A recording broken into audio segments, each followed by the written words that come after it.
यन्नः सत्येन दीपयेत् सत्येन दीपयेत्। ॐ तत्सवितुर्वरं रूपं ज्योतिः परस्य धीमहि यन्नः सत्येन दीपयेत् सत्येन दीपयेत्। ॐ तत्सवितुर्वरं रूपं ज्योतिः परस्य धीमहि यन्नः सत्येन दीपयेत् सत्येन दीपयेत्। ॐ तत्सवितुर्वरं रूपं ज्योतिः परस्य धीमहि यन्नः सत्येन दीपयेत् सत्येन दीपयेत्।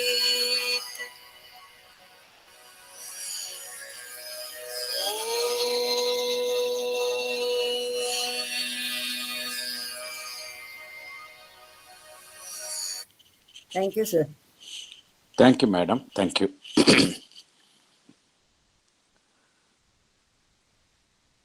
லைஃப் டிவைன் பயில்வதற்காக நம் அனைவரையும் இந்த இணையதளத்தின் மூலம் ஒருங்கிணைத்து இந்த அரிய வாய்ப்பினை நமக்கு நல்கியுள்ள பகவானுக்கும் ஸ்ரீ அன்னைக்கும் நமது நன்றியையும் வணக்கத்தையும் அவர்களது பொற்பாதங்களில் சமர்ப்பிப்போம்.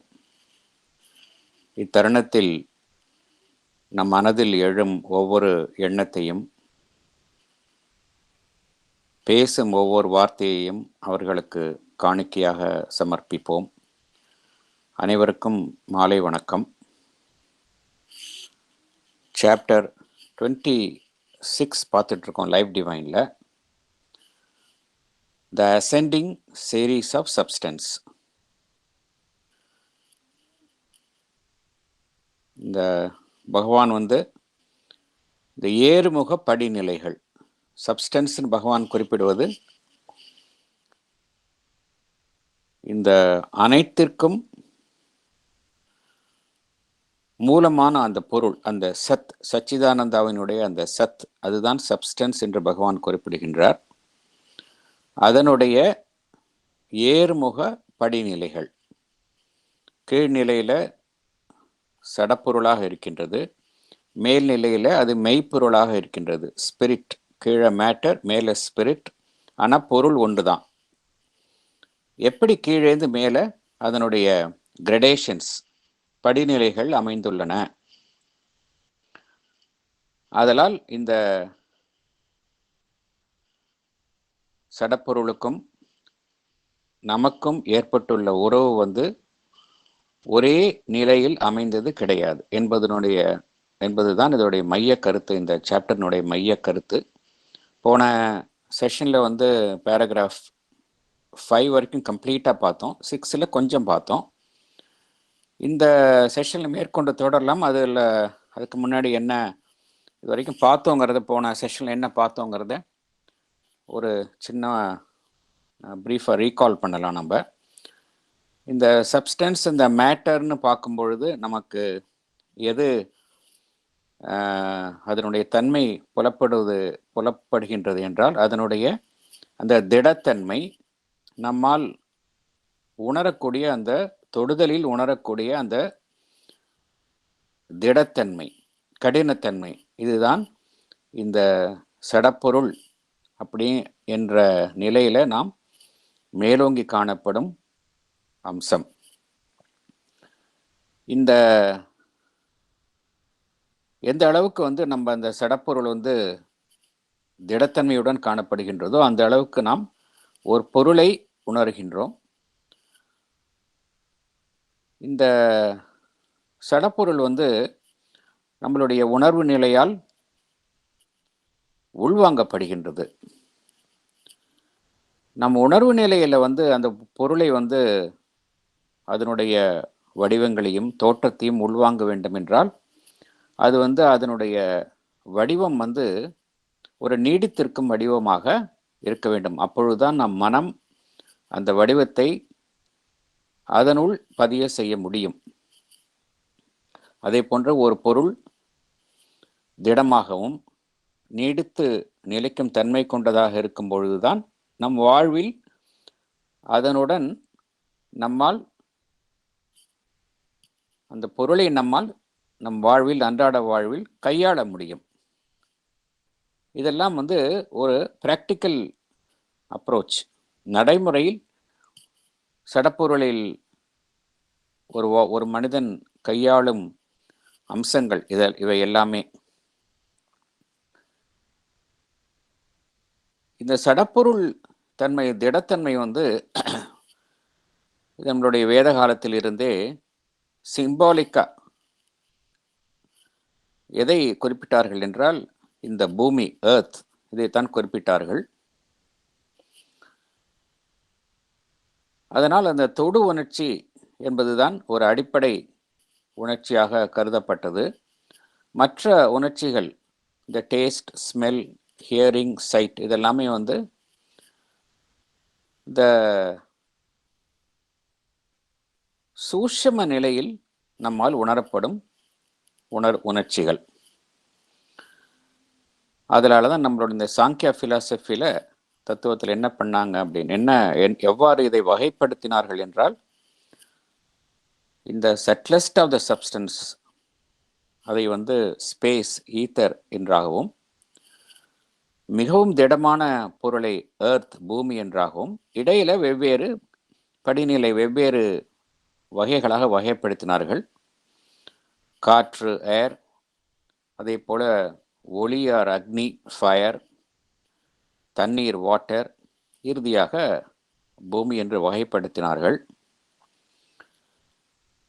இந்த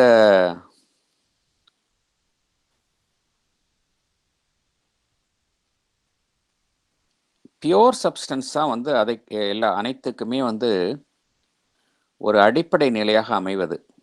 பியோர் சப்ஸ்டன்ஸ் என்பது சச்சிதானந்தாவினுடைய அந்த சத், அந்த ஆஸ்பெக்ட் தான் பியோர் சப்ஸ்டன்ஸ், அதுதான் அடிப்படையாக அமைகின்றது.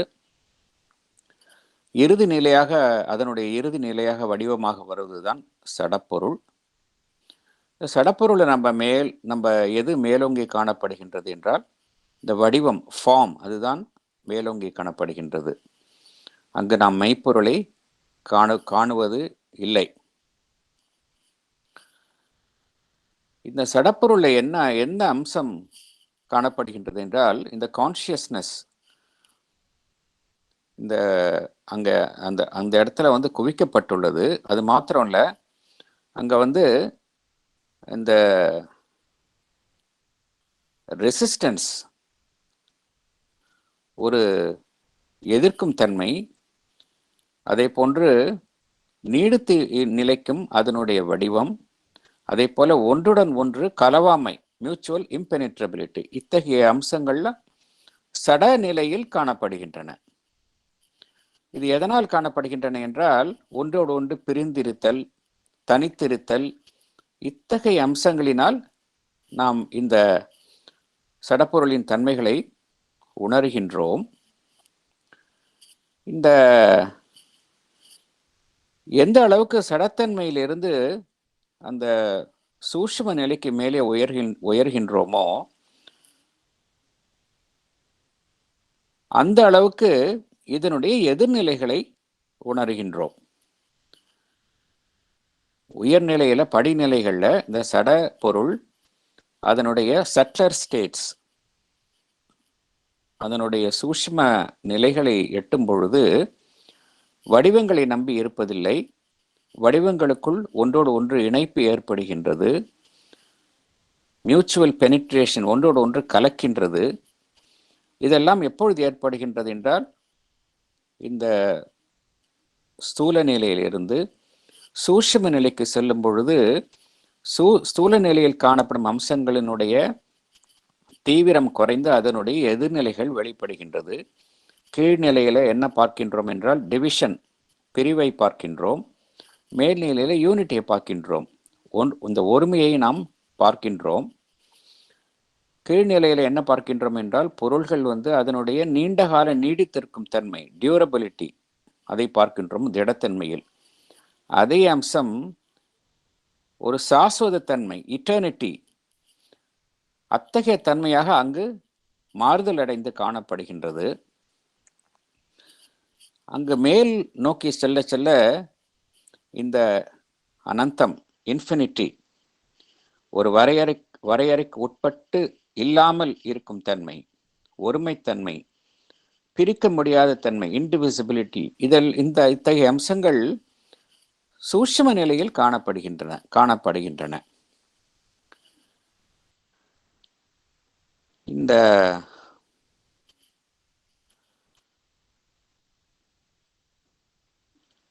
ஏன் இந்த ஏறுமுக படிநிலைகள், அசெண்டிங் கிரடேஷன், என்ன காரணத்திற்காக இவை முக்கியத்துவம் பெறுகின்றன என்றால், நாம் வாழக்கூடிய வாழ்விற்கும் இந்த தெய்வீக வாழ்விற்கும் எத்தகைய தொடர்பு இருக்கின்றது, அல்லது தெய்வீக வாழ்வு அதை அடைவதுதான் நம்முடைய நோக்கம். அது எவ்வாறு சாத்தியம்? தற்பொழுது இந்த சடப்பொருளை நம்பி அதனுடைய அடிப்படையில் வாழும் நம் வாழ்விற்கு இந்த தெய்வீக வாழ்வை எட்டுவது என்பது எவ்வகையில் சாத்தியம் என்பதை நாம் அறிய வேண்டும் என்றால், இந்த ஏறுமுக படிநிலைகளை நாம் தெரிந்து கொள்ள வேண்டும். அப்பொழுதுதான் எவ்வாறு இங்கு தெய்வீக வாழ்வு சாத்தியம் என்பதை உணர முடியும். அதனால்தான் பகவான் இந்த சாப்டர்ல இந்த அசெண்டிங் கிரடேஷன் இதை குறித்து தெளிவாக விளக்கி உள்ளார். அதர்வைஸ் யாருக்குமே என்ன தோன்றும் என்றால், தற்பொழுது உலகம் இருக்கக்கூடிய நிலையில் எல்லாமே எதிர்நிலைகளாக காணக்கூடிய நிலையில் எவ்வாறு தெய்வீக வாழ்வு சாத்தியம் என்கின்ற ஒரு மலைப்பு ஏற்படும். ஆனால் அது சாத்தியம். எதன் அடிப்படையில் சாத்தியம் என்றால், இந்த பொருள்கள் எல்லாமே ஒரு ஏறுமுக படிநிலைகளில் அமைந்தன. ஆகையால் ஒன்றோடு ஒன்று முற்றிலுமாக அவை பிரிக்கப்பட்டவை அல்ல. அதுதான் உண்மை. இந்த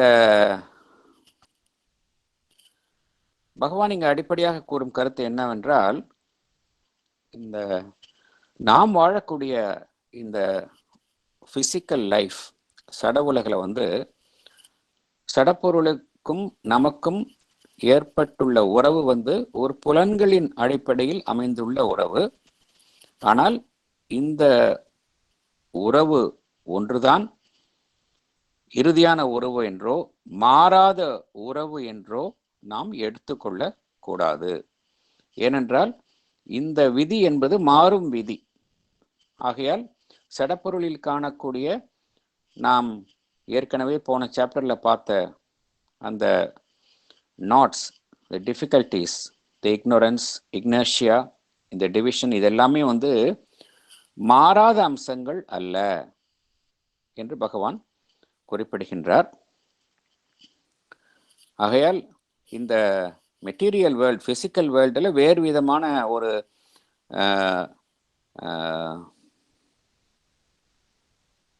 லாஸ் ஆஃப் பிசிக்கல் வேர்ல்டு வேறு விதமான முறையில் செயல்படுகின்றன. நாம் இந்த மெட்டீரியல் வேர்ல்ட் இதிலிருந்து மேலே உயர செல்லும் பொழுது அங்கு வேறு விதமான விதிகள் செயல்படுகின்றன. இந்த சட உலகில் நாம் எதிர்கொள்ளும் விதிகள் மேலே செல்ல செல்ல மாறுகின்றன என்று பகவான் குறிப்பிடுகின்றார். ஏனென்றால் நாம் இப்பொழுது இருக்கக்கூடிய நிலையில நம்ம மரணம், பிரிவு, அதே போல ஒன்றோடு ஒன்று தனித்துவம் ஆக்கப்பட்ட நிலை, இதையெல்லாம் உணர்கின்றோம். அதே போல நம்முடைய ஐம்புலன்கள் எல்லாமே ஒரு குறுகிய எல்லைக்குள் தான் அவைகள் வேலை செய்கின்றன. அந்த எல்லைகளை கடந்து அவைகளால் செயலாற்ற முடியாது. அதே போல் நம்மளுடைய வாழ்வும் எடுத்துக்கொண்டால் ஒரு குறிப்பிட்ட இடம், ஒரு குறிப்பிட்ட காலம், ஒரு குறிப்பிட்ட சக்தி, இவைகளுக்கு உட்பட்டு தான் வாழ்வும் செயல்படுகின்றது. மனமும் பார்த்தோம் அப்படின்னா ஒரு தெளிவற்ற நிலையில் தான் செயல்படுகின்றது. எப்பொழுதுமே ஒரு சந்தேகத்திற்கு உட்பட்ட நிலையில் தான் செயல்படுகின்றது. இது எல்லாமே இந்த கீழ்நிலையோடு கட்டுப்படுத்தப்பட்ட ஒரு நிலையினால் ஏற்படுத்தப்பட்டவை. நாம் மேல் நோக்கி செல்ல செல்ல செல்ல இத்தகைய லிமிட்டேஷன்ஸ், இதை கடந்து செல்ல முடியும் என்று பகவான் குறிப்பிடுகின்றார். இந்த உயர்நிலையில செல்லும் பொழுது இந்த உயர் நிலையில் இருக்கக்கூடிய அந்த விதிகள் நம்மில் அப்பொழுது அந்த விதிகளுக்கு உட்பட்டு தான் நாம் செயல்படுவோம். அதனால நம்மளுடைய அந்த மனதினுடைய செயல்பாடும் சரி, வாழ்வினுடைய செயல்பாடும் சரி, ஒரு உயரிய நிலையில் செயல்படும். நம்மளுடைய உடலும் ஒரு உருமாற்றம் அடைந்த நிலையில் செயல்படும் என்று பகவான் குறிப்பிடுகின்றார். இந்த பிசிக்கல் யூனிவர்ஸ், இந்த நாம் வாழக்கூடிய இந்த பிரபஞ்சம் அதுவும் எடுத்துட்டோம் அப்படின்னா ஒரு குறிப்பிட்ட விதிக்கு உட்பட்டு தான் அமைந்துள்ளது.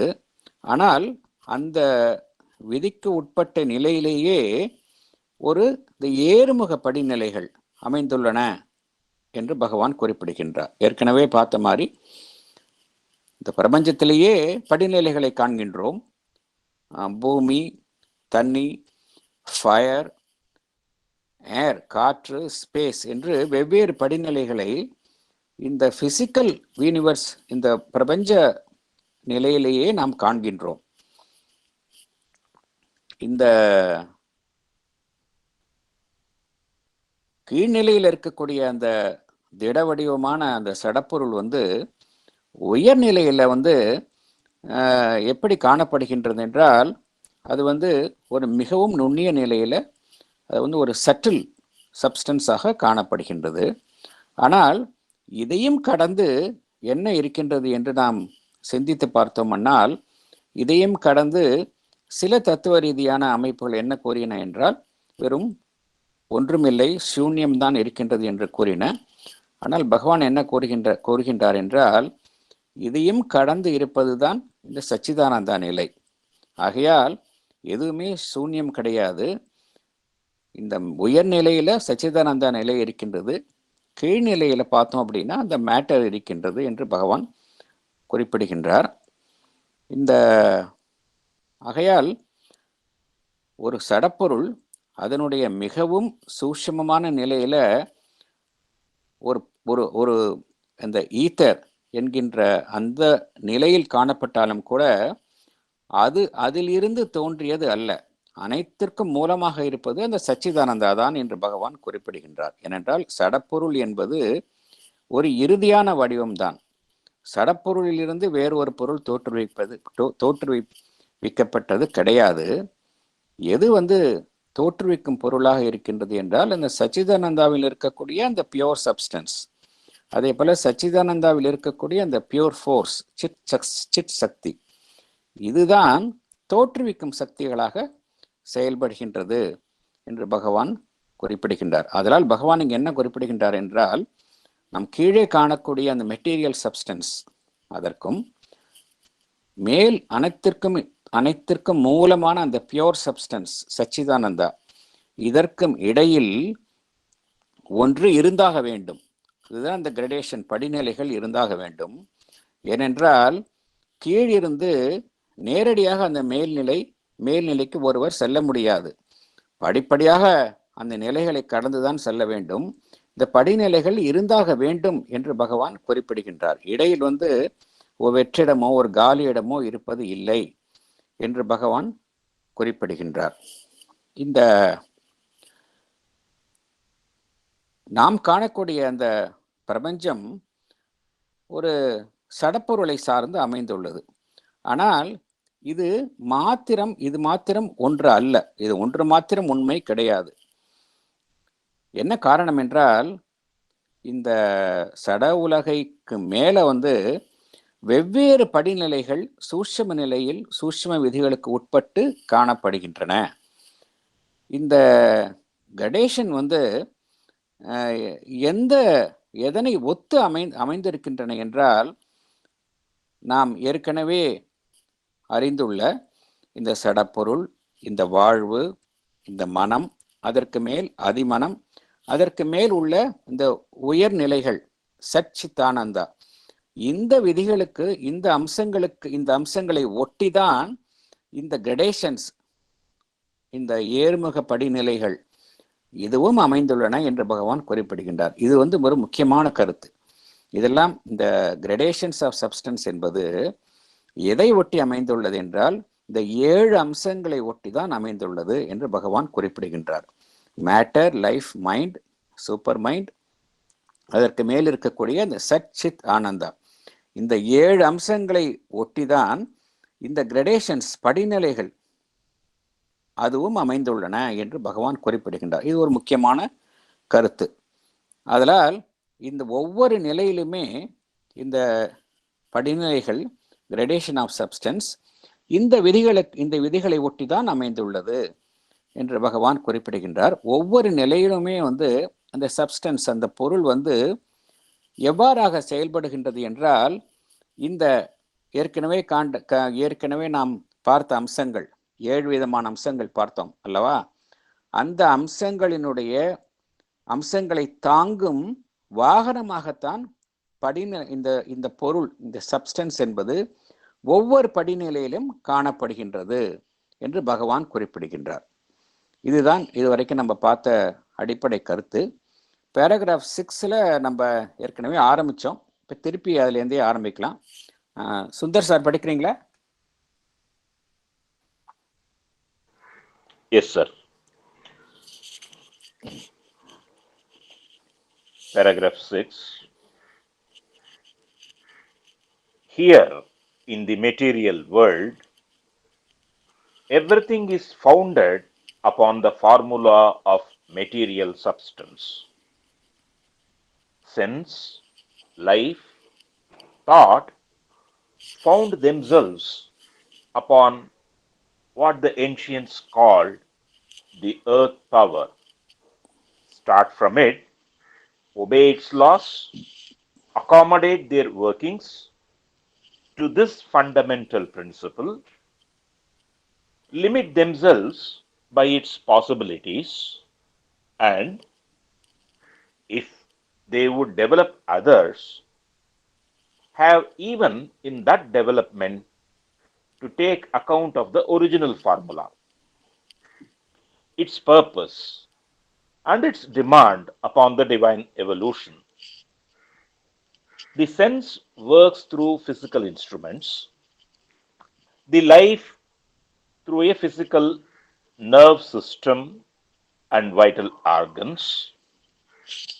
The mind has to build its operations upon a corporeal basis and use a material instrumentation. Even its pure mental workings have to take the data so derived as a field and as the stuff upon which it works. Okay, sir. நம்ம explanation படிக்கலாம். Sure. படிக்கட்டுமா sir? படிங்க madam. In this physical world, everything is founded upon the formula of material substance. Our sense, life, and thought are based on the power of the matter, the earth power. Their workings start from matter obeying its laws: ignorance, inertia, division, and struggle.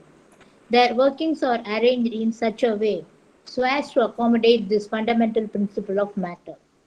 They are limited in their functioning only to the extent possible within the limits of material principle. Here, matter is the dominant principle. If our sense, life, and thought could develop other possibilities, they do so taking into account of the original material formula, its purpose, and its demand upon the divine evolution. The sense works through physical instruments of our five senses. The life works through our physical nervous system and vital organs. The operations of our mind are based on the physical body and a material instrumentation, brain. The data gathered for the pure mental workings are also from the material field only. Matter is the stuff upon which the mind works. Thank you madam, thank you. இந்த physical world, இந்த சட உலகில் எல்லாமே வந்து இந்த சடப்பொருளை நம்பித்தான் இருக்கின்றது. நம்முடைய இந்த புலன்கள், அறியும் உணர்ச்சி, புலன் உணர்ச்சி, அதே போல் வாழ்வின் செயல்பாடுகள், நம்மளுடைய மனதின் எண்ணங்கள், மனதின் செயல்பாடுகள், இது எல்லாமே வந்து இந்த சடப்பொருளினுடைய சக்தியை நம்பிதான் இருக்கின்றன. இந்த சடப்பொருளில் காணக்கூடிய அந்த விதிகள், அறியாமை, மந்தநிலை, இந்த division, ignorance, inertia, division and struggle, இந்த விதிகளுக்கு உட்பட்டு தான் நம்முடைய வாழ்வு, மனம், இதனுடைய செயல்பாடுகள் அமைந்துள்ளன. இந்த சடப்பொருளை காணக்கூடிய நம்ம இதெல்லாம் இந்த போன சாப்டரில் பார்த்தோம். இந்த சடப்பொருளினுடைய விதிகளை பார்த்தோம். இது வந்து நம்மிலிருந்து வேறுபட்டவையே கிடையாது. அந்த குறைகள் எல்லாமே நம்மக்கிட்டேயே இருக்குது. அதனால்தான் இந்த பகவான் வந்து நம்மை பாதிக்கிறதுனால தான் அந்த சடப்பொருளில் உள்ள விதிகளை பகவான் அது குறித்து நீண்ட ஒரு விளக்கம் கொடுத்துள்ளார். என்ன காரணம்? என்ன, சடப்பொருள்னா எங்கேயோ இருக்கிறத ஒரு அம்சங்கள் கிடையாது. இந்த அம்சங்கள் எல்லாமே மனிதனை பாதிக்கின்றது. மனிதன்கிட்ட இக்னோரன்ஸ் இருக்கின்றது, மனிதன்கிட்ட எனர்ஷியா இருக்கின்றது, இந்த மனிதன்கிட்ட டிவிஷன் அண்ட் ஸ்ட்ரகிள் இருக்குது. இந்த அம்சங்கள் எங்கேருந்து வந்தன என்று பார்த்தோம்னா இந்த மேட்டர்லேருந்து தான் வந்திருக்கு நம்மளுக்கு. அதனால தான் வந்து இந்த அம்சங்கள்லாம் வந்து மீண்டும் மீண்டும் பகவான் நினைவுபடுத்துகின்றார். இந்த மனதின் செயல்பாடு, வாழ்வின் செயல்பாடு, இது எல்லாமே வந்து இந்த விதிகளுக்கு உட்பட்டு தான் செயல்பட வேண்டிய கட்டாயத்தில் இருக்கின்றது. ஈவன் ஒரு உயர்நிலையில இவைகள் செயல்பட முயற்சித்தாலும் இந்த அடிப்படை விதிகளுக்கு அப்பால் அந்த செயல்பாடு அமைவது இல்லை. ஏனென்றால் நம்ம அந்த ஐம்புலன்களை நம்பிதான் செயல்படுகின்றோம். இந்த ஐம்புலன்கள் என்பது மிகவும் ஒரு எல்லைக்குட்பட்டு செயல்படும் அம்சங்கள் ஒரு சாதாரண மனிதனை பொறுத்தவரை. அதே போல ஒரு மனிதனுடைய வாழ்வின் செயல்பாடு வந்து பார்த்தோம் அப்படின்னா அவனுடைய அந்த நரம்பு மண்டலம், அவனுடைய முக்கியமான அந்த உறுப்புகள், உடலில் உறுப்புகள், இதன் மூலமாகத்தான் ஒரு மனிதனுடைய வாழ்வு செயல்படுகின்றது. ஒரு மனிதனுடைய மனம் பார்த்தோம் அப்படின்னா அவனுடைய மனம் முதல்ல அவனுடைய உடல்ல தான் அமைந்திருக்கின்றது. அதனால் ஒரு மெட்டீரியல் இன்ஸ்ட்ருமெண்டேஷன், ஒரு பொருளினால் உருவாக்கப்பட்ட ஒரு கருவி, அதன் மூலமாகத்தான் மனமும் செயல்படுகின்றது. அதான் பிரெயின் செயல்படுகின்றது. ஈவன் ஒரு பியோர் மென்டல் ஒர்க்கிங்ஸ், வெறும் எண்ணங்கள், கான்செப்ட்ஸ், இது மாதிரி எடுத்துக்கிட்டா கூட அது கூட அதனுடைய களம் எதுவாக அமைகின்றது என்றால் இந்த மெட்டீரியல் ஃபீல்டு. அதனால்தான் பகவான் என்ன குறிப்பிடுகின்றார் என்றால் இந்த sense works through physical instruments, the life through a physical nervous system and vital organs. The mind has to build its operations upon a corporeal basis. Corporeal basis என்றால் உடலை சார்ந்து அமைவது. And use a material instrumentation. Even its pure mental workings have to take the data so derived as a field and as a stuff upon which it works. அடிப்படையில் இந்த சடப்பொருள் அதன் அடிப்படையில் தான் அனைத்துமே அமைந்துள்ளன தற்பொழுது உள்ள நிலையில். ஆனால் இதுதான் இறுதியான நிலை என்று நாம் நினைத்து விடக்கூடாது. இதிலிருந்து நாம் உயர்நிலைக்கு செல்ல முடியும். அதை பற்றி பகவான் பின்வரும் பேராகிராஃபில் விளக்குகின்றார். அடுத்த போகலாம், நம்ம அடுத்த பாடம்.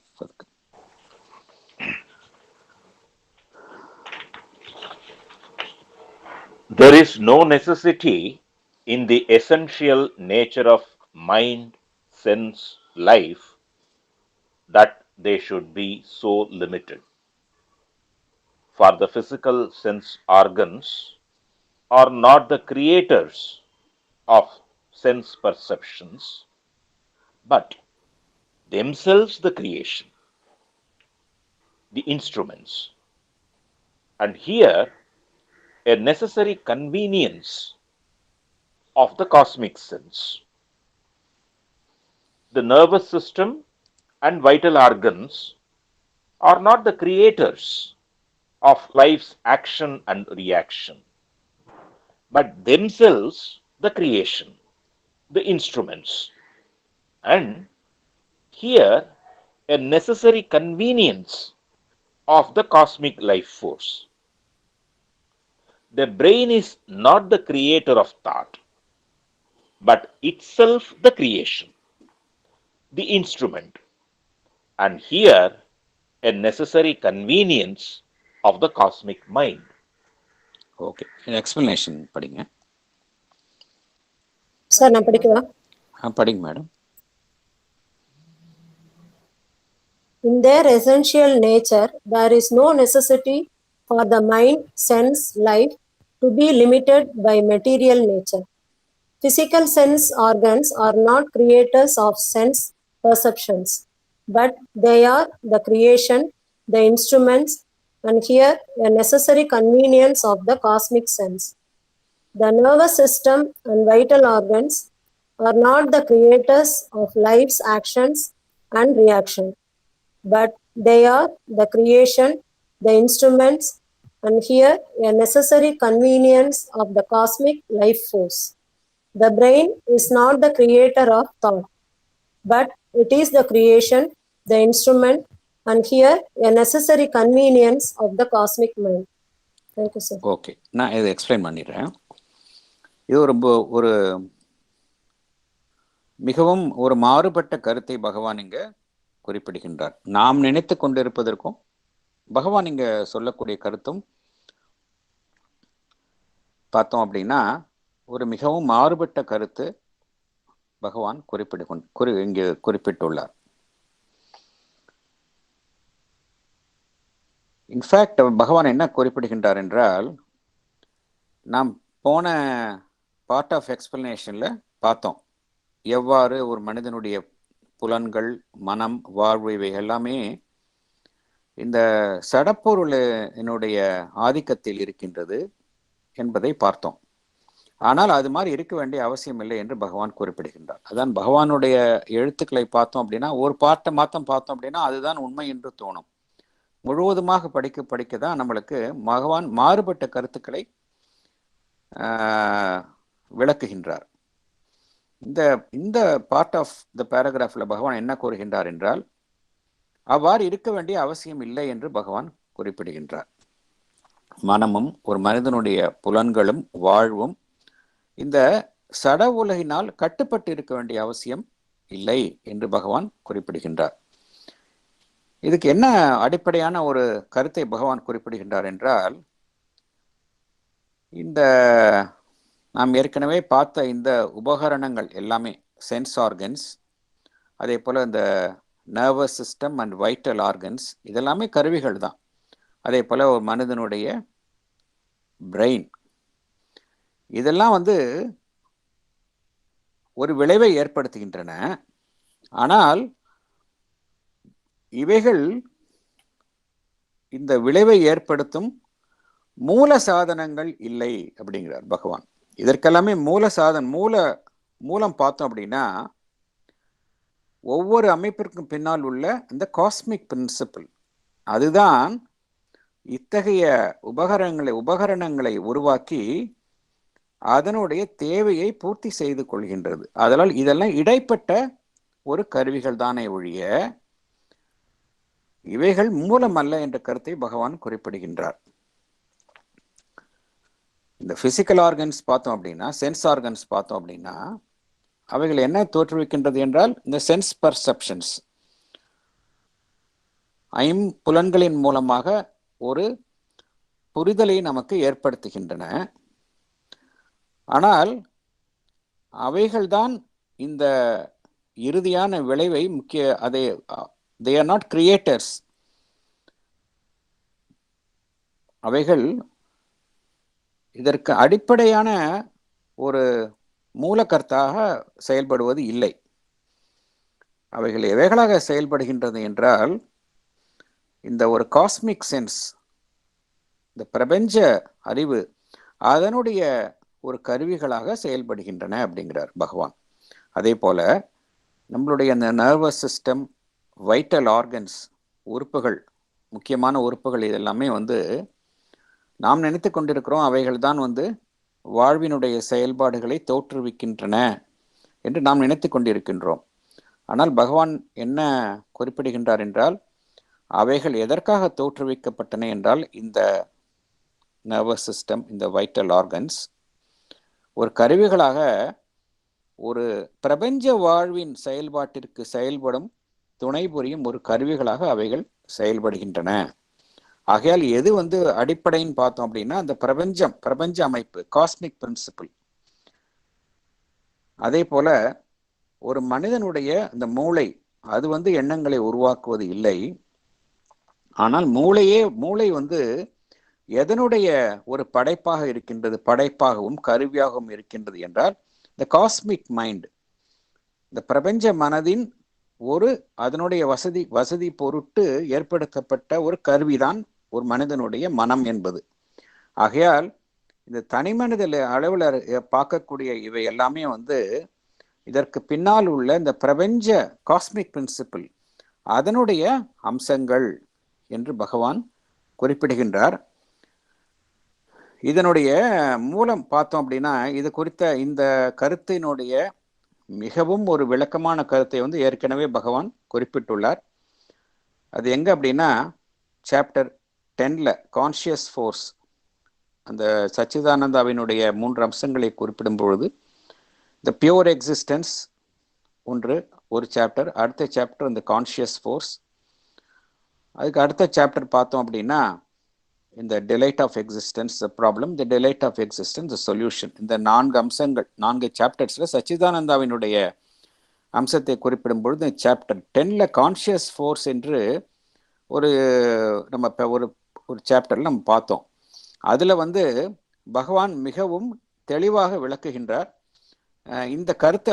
ஏன்னா இந்த கருத்து முக்கியமான கருத்து. இதை நன்றாக புரிந்து கொள்ள வேண்டும் என்றால், பகவான் ஏற்கனவே கூறியுள்ள அந்த சாப்டரில் உள்ள பேராகிராஃபை நம்ம மீண்டும் ஒரு முறை பார்த்தா நமக்கு நன்றாக புரியும். அதை யாராவது படிக்கிறீங்களா? அந்த சாப்டர் 10ல் உள்ள paragraph.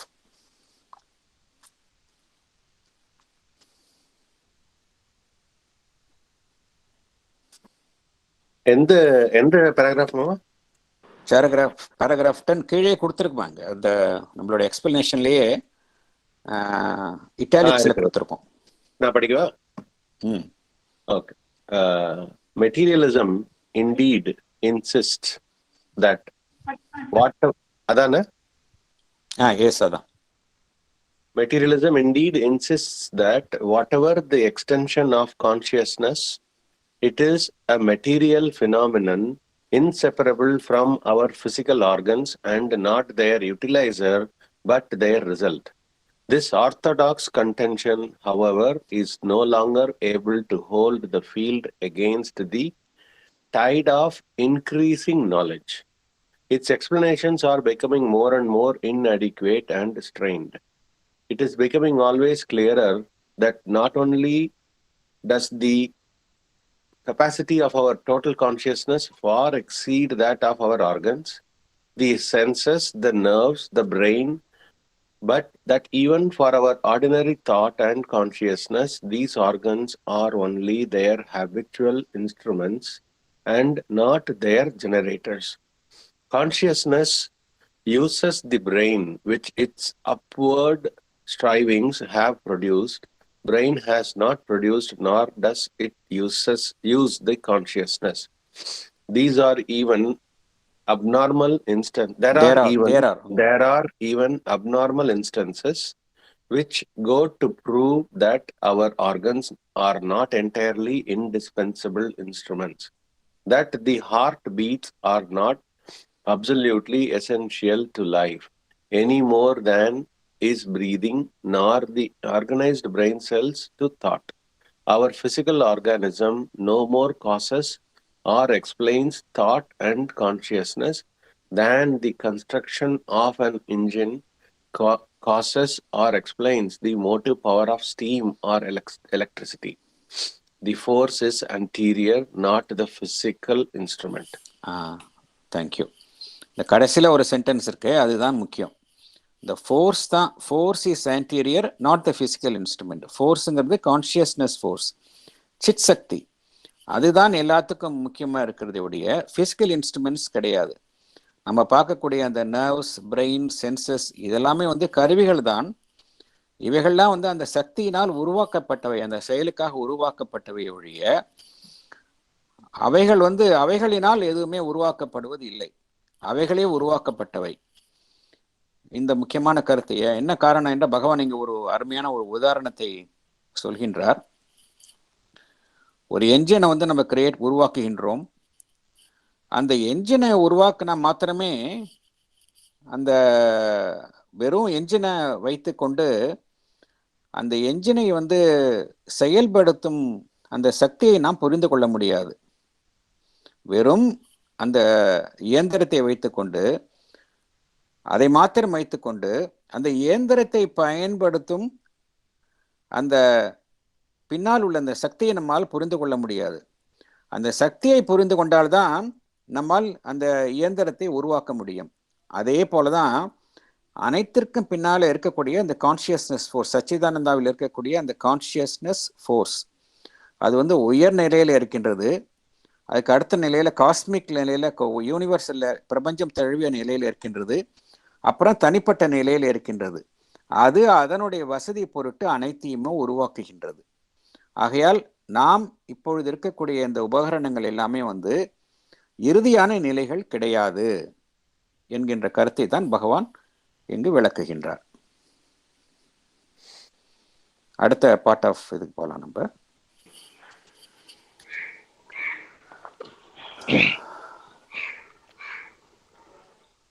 The necessity then is not absolute but teleological. It is the result of a divine cosmic will in the material universe, which intends to foist here a physical relation between sense and its object, establishes here a material formula and law of conscious force, and creates by its physical images of conscious being to serve as the initial, dominating, and determining fact of the world in which we live. It is not a fundamental law of being, but a constructive principle necessitated by the intention of the spirit to evolve in a world of matter. Okay, explanation போகலாம். படிக்கீங்களா sir? படிங்க madam. யார் படிக்க போறாங்க? நீங்க படிங்க madam. Okay. The necessity of senses, vital organs, and brain are felt more because of the purpose they serve. Their necessity is not absolute. For example, if we could develop the capacity of perception through our subtle senses, then our physical senses would no more be required. The divine cosmic will in the material universe intends to put forward a physical relation between sense and its object. It establishes here a material formula and law of cosmic force. It creates by such a formula and law physical images of conscious being, Sat, to serve as the initial, dominating, and determining fact of the world in which we live. It is not a fundamental law of being, but it is a constructive principle necessary for the intention of the spirit to evolve in this world of matter. Thank you, sir. Thank you madam, thank you. இதில் நம்ம பகவான் இங்கே குறிப்பிடக்கூடிய முக்கியமான கருத்து என்ன அப்படின்னா, இப்போ இந்த உலகம் இருக்கின்றது, மெட்டீரியல் வேர்ல்டு இருக்கின்றது, அதில் தான் நாம் வாழ்கின்றோம். அதற்கும் நமக்கும் ஒரு உறவு இருக்கின்றது. இந்த உறவு எதனால் ஏற்படுத்தப்பட்டுள்ளது என்றால் புலன்களின் மூலமாக ஏற்படுத்தப்பட்டுள்ளது. இன்ஃபேக்ட் நம்மளுடைய 99% ஆஃப் த லைஃபோட எக்ஸிஸ்டன்ஸ் எல்லா ஆக்டிவிட்டீஸும் இதுக்குள்ளே தான் அடங்கிடுது. இதை தாண்டி செல்வதே கிடையாது சாதாரண மனிதனுக்கு. இப்போ யோகிகளுக்கு அப்படி கிடையாது. ஒரு சாதாரண மனிதனை எடுத்துக்கொண்டோம் அப்படின்னா 99% ஆஃப் அவனுடைய வாழ்க்கை வந்து இதற்கு உட்பட்டு தான் எல்லாமே அமைகின்றது.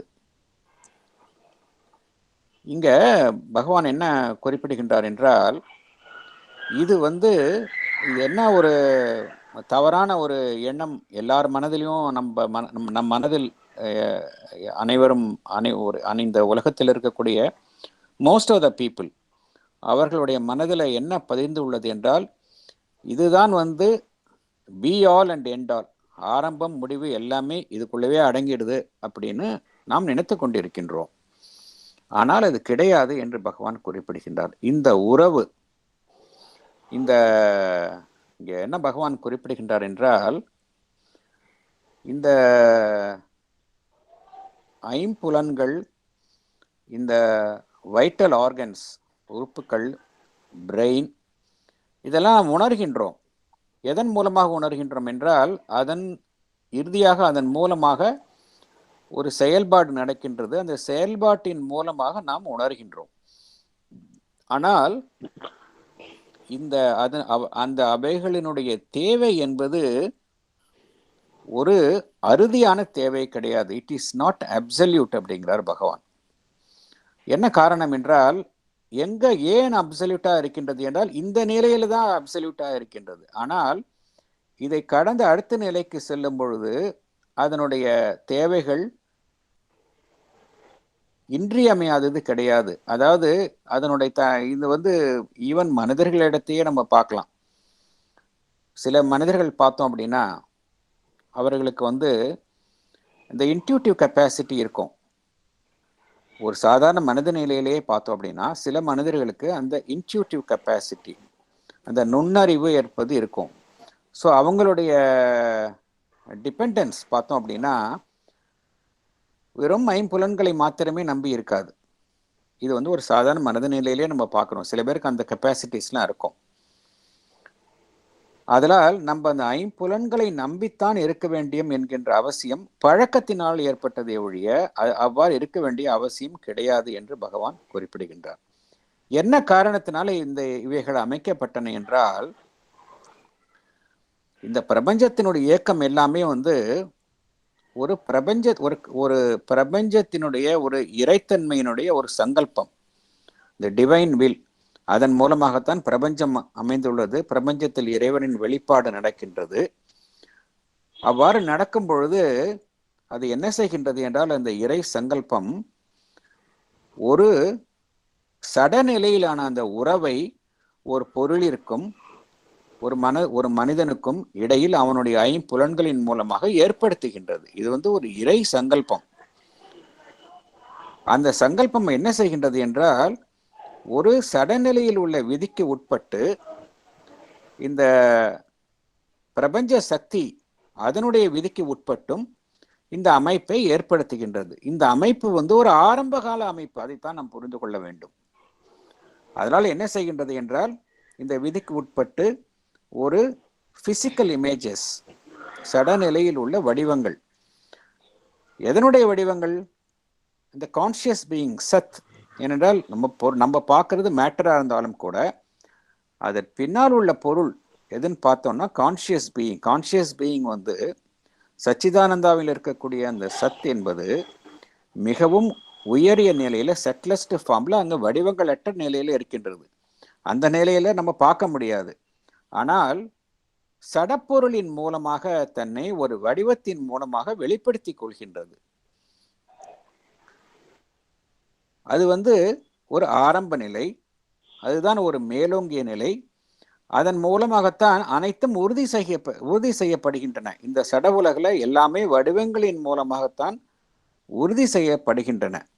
இது அந்த சச்சிதானந்தாவில் இருக்கக்கூடிய அந்த சத் தன்னை வெளிப்படுத்தி கொள்ள ஒரு சட நிலையில இருக்கக்கூடிய வடிவங்களின் மூலம் தன்னை வெளிப்படுத்திக் கொள்கின்றது. இது ஆரம்ப நிலை என்று பகவான் குறிப்பிடுகின்றார். இது ஒரு அடிப்படை விதி அல்ல அப்படிங்கிறார். It is not a fundamental law of being. இது எதற்காக உருவாக்கப்பட்டது என்றால், இந்த சடப்பொருள் இருக்கின்றது. ஏற்கனவே பார்த்தோம், சடப்பொருள்ல எல்லாமே இரக்கம் கொண்டுள்ள நிலையில் இருக்கின்றது, இன்வால்வ்டாக இருக்கின்றது. சடப்பொருள்ல அனைத்துமே இருக்கின்றது. வாழ்வு, மனம், சூப்பர் மைண்ட் எல்லாமே இரக்கம் கொண்டுள்ள நிலையில் இன்வால்வ்டா இருக்கின்றது. அதிலிருந்து மெய்ப்பொருள் மெல்ல மெல்ல பரிணாம வளர்ச்சியில் தன்னை வெளிப்படுத்தி கொள்வதற்காக ஏற்படுத்தி கொடுக்கப்பட்டுள்ள ஒரு ஆரம்ப நிலைதான் இந்த அமைப்பு. ஒரு மனிதனுடைய புலன்கள், அதன் மூலமாக அறியப்படும் ஒரு பொருள். இந்த உறவு என்பது பரிணாம வளர்ச்சியில் ஏற்படுத்தப்பட்டுள்ள ஒரு ஆரம்ப நிலை அமைப்பு என்று குறிப்பிடுகின்றார். இது இறுதியான ஒரு அமைப்பு கிடையாது. ஆனால் சராசரி மனிதர்களை எடுத்துக்கொண்டால் நம்ம என்ன நினைக்கிறோம்? இதுதான் ஆரம்பம், இதுதான் இறுதி என்று நினைக்கின்றோம். ஆனால் கிடையாது என்று பகவான் குறிப்பிடுகின்றார். இதை புரிந்து கொண்டால்தான் நம்மால எப்படி இந்த உலகில் இந்த டிவைன் லைஃப் சாத்தியம் என்பது நமக்கு புரியும். அதர்வைஸ் நமக்கு புரியாது. எப்படி இப்போ இருக்கிற நிலையிலிருந்து அந்த வாழ்வை நம்மால் எட்ட முடியும் என்கின்ற ஒரு மலைப்பு, ஒரு நம்பகம் அற்ற தன்மை நமக்கு ஏற்படும். ஏன்னா எல்லாமே ஒன்று, அதுதான் நம்ம புரிந்து கொள்ள வேண்டும்.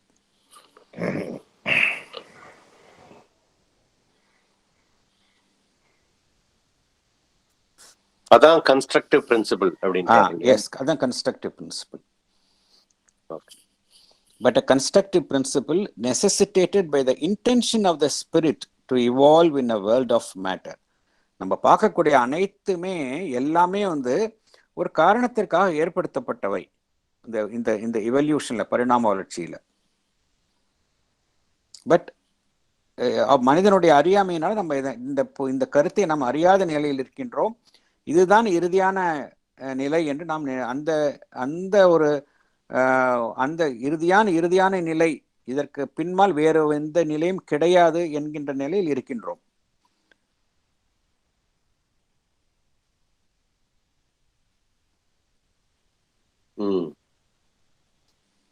So in the pure matter was formed to build back the conscious being. That's the idea, right?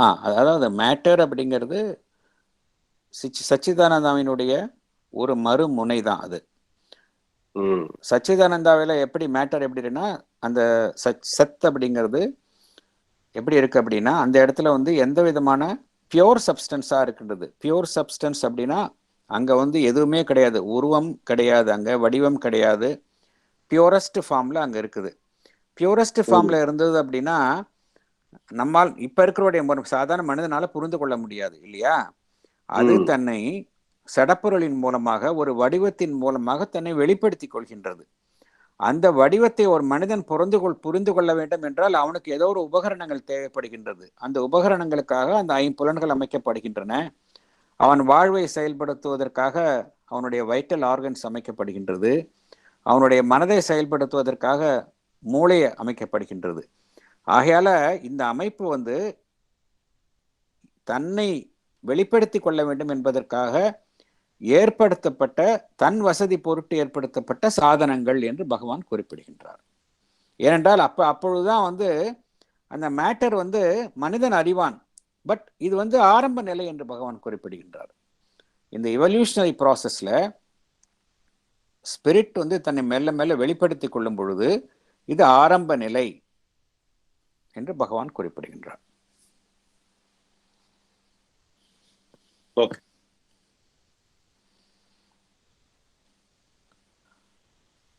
Paragraph 7 போலாமா?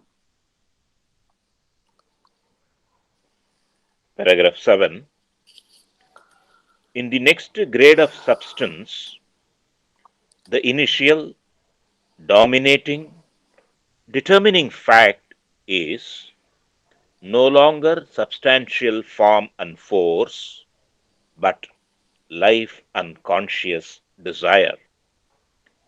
Therefore, the world beyond this material plane must be a world based upon a conscious cosmic vital energy, a force of vital seeking and a force of desire and their self expression, and an not upon an inconscient or subconscious will taking the form of a material force and energy.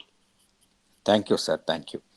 நம்ம ஏற்கனவே பார்த்தோம், என்ன பார்த்தோம் அப்படின்னா, இந்த ascending series of substance, இந்த ஏறுமுக படிநிலைகள், இந்த கிரடேஷன்ஸ், இவை எல்லாமே வந்து எதை ஒட்டி அமைந்துள்ளன என்றால், இந்த 7 அடிப்படை divine principles, matter, life, mind, super mind, அதுக்கு மேல உள்ள சச்சிதானந்தா, இந்த 7 பிரின்சிபிள்ஸ் இதை ஒட்டி தான் இந்த அசெண்டிங் சீரீஸ் ஆஃப் சப்ஸ்டன்ஸ் அதுவும் அமைந்துள்ளன என்று பார்த்தோம். பகவான் கூறியுள்ள கருத்தை பார்த்தோம்.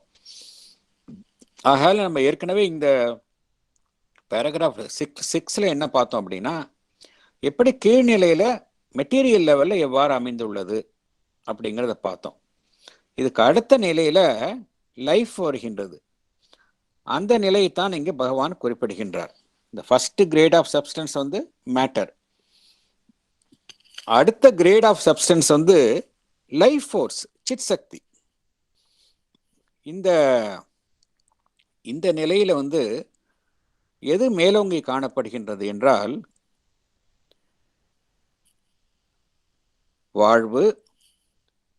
வாழ்வை ஒட்டி அந்த டிசையர். இந்த டிசையர் அப்படிங்கிறது வந்து எப்பொழுதுமே வாழ்வினுடைய ஒரு அம்சமாக இருக்கின்றது. இந்த கருத்தை வந்து பகவான் ரொம்ப தெளிவாக த அசென்ட் ஆஃப் லைஃப் அப்படிங்கிற சாப்டர்ல நம்ம பார்த்தோம். லைஃபினுடைய ஆரம்ப காலகட்டம் பார்த்தோம் அப்படின்னா, அது எதனால் லைஃபினுடைய முக்கியமான அம்சமாக எது காணப்படுகின்றது என்றால் இந்த டிசையர், அதுதான் வந்து காணப்படுகின்றது. டிசையர் என்றால் லைஃப் ஃபார்ம்ஸ், வாழ்வின் வடிவங்கள் வந்து ஒன்றை ஒன்று அடைய விரும்புவது. ஏனென்றால் ஏன் அவ்வாறு அமைந்துள்ளது என்றால், அப்பொழுதுதான் வந்து அந்த வாழ்வு வந்து தன்னை பெருக்கிக் கொள்ள முடியும். அதற்காக ஏற்படுத்தி கொடுக்கப்பட்டுள்ள ஒரு அடிப்படை அம்சம்தான் அந்த டிசையர் என்பது.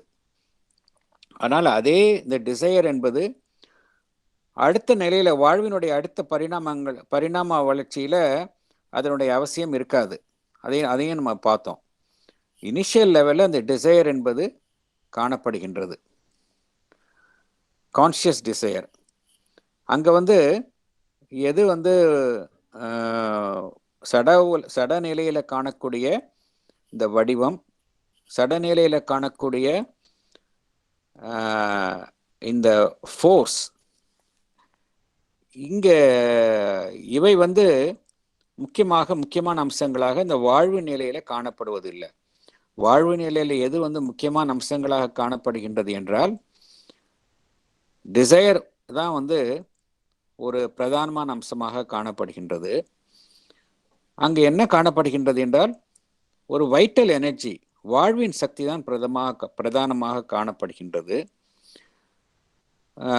ஒரு வாழ்வினுடைய தேடுதல்கள், வைட்டல் சீக்கிங் எல்லாமே வந்து வைட்டலை பேஸ் பண்ணி தான் இருக்கின்றது. அதே போல அந்த ஆசையின்பால் ஏற்படுத்தப்பட்டுள்ள சக்தி, ஃபோர்ஸ் ஆஃப் டிசையர், அது தன்னை வெளிப்படுத்தி கொள்கின்றது. ஆகையால இந்த நிலையில பார்த்தோம் அப்படின்னா,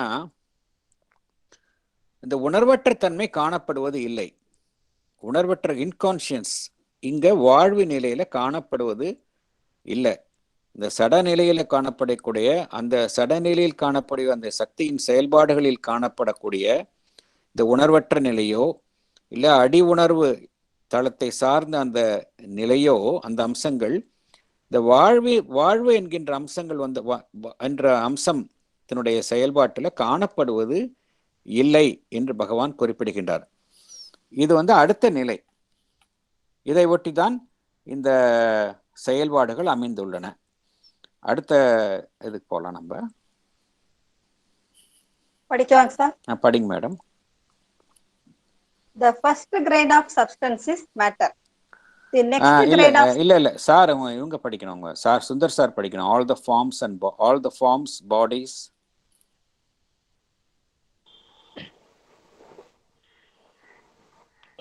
All the forms, bodies, forces, life movements, sense movements, thought movements, developments, culminations, self-fulfillments of that world must be dominated and determined by this initial fact of conscious life, to which matter and mind must subject themselves, must start from that, base themselves upon that, be limited or enlarged by its laws, powers, capacities, limitations, and if mind there seeks to develop yet higher possibilities, still it must then too take account of the original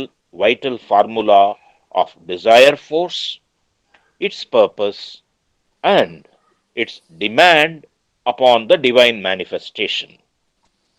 Thank you, sir. Thank you. இதோட explanation படிக்கலாம். all the forms, bodies and all movements of that world must be dominated and determined by this initial fact of conscious life. Matter and mind must subject themselves to this conscious life. They must start from that and base themselves upon that. They must be limited or enlarged by its laws, powers, capacities, limitations. When mind seeks to develop yet higher possibilities, still it must then also take account of the original vital formula of desire force, its purpose and its demand upon the divine manifestation. Thank you, sir. Thank you madam. Thank you. இங்க பகவான் வந்து இதுல என்ன குறிப்பிடுகின்றார் என்றால், முதல்ல வந்து இந்த அசெண்டிங் சீரீஸ் ஆஃப் சப்ஸ்டன்ஸ் இந்த ஏறுமுக படிநிலைகள், அதில் அமைக்கப்பட்டுள்ள அந்த சப்ஸ்டன்ஸ், அந்த பொருள், அதனுடைய படிநிலைகள் அமைந்துள்ளன என்று பார்த்தோம். இந்த ஏறுமுக படிநிலைகள் எதை ஒட்டி அமைந்துள்ளன என்றால், இந்த அடிப்படை principles of the divine manifestation, இறைவனின் வெளிப்பாடு ஒரு 7 விதமான அடிப்படை பிரின்சிபிள்ஸ், உண்மைகள், இதன் அடிப்படையில் தான் அமைந்துள்ளது. இந்த ஒவ்வொரு பிரின்சிபிளும் பார்த்தோம்னா ஒவ்வொரு உலகம் இருக்கின்றது. மேட்டர்னு பார்த்தோம்னா மெட்டீரியல் வேர்ல்டு, அது வந்து தனி உலகம். அதே போன்று அதற்கு அடுத்த நிலையில் இருக்கக்கூடிய அந்த வாழ்வு, vital world, world of life. இந்த வேர்ல்ட் ஆஃப் லைஃப் அப்புறம் அடுத்தது வேர்ல்ட் ஆஃப் மைண்ட் இருக்கின்றது, அப்புறம் சூப்ராமெண்டல் லெவல் இருக்கின்றது, அப்புறம் சச்சிதானந்தா என்று வெவ்வேறு படிநிலைகள் இருக்கின்றன, வெவ்வேறு உலகங்கள் இருக்கின்றன. இந்த உலகங்கள், அந்த ஒவ்வொரு உலகத்திலுமே ஒவ்வொரு பிரின்சிபல், ஒவ்வொரு விதி வந்து மேலோங்கி காணப்படுகின்றது.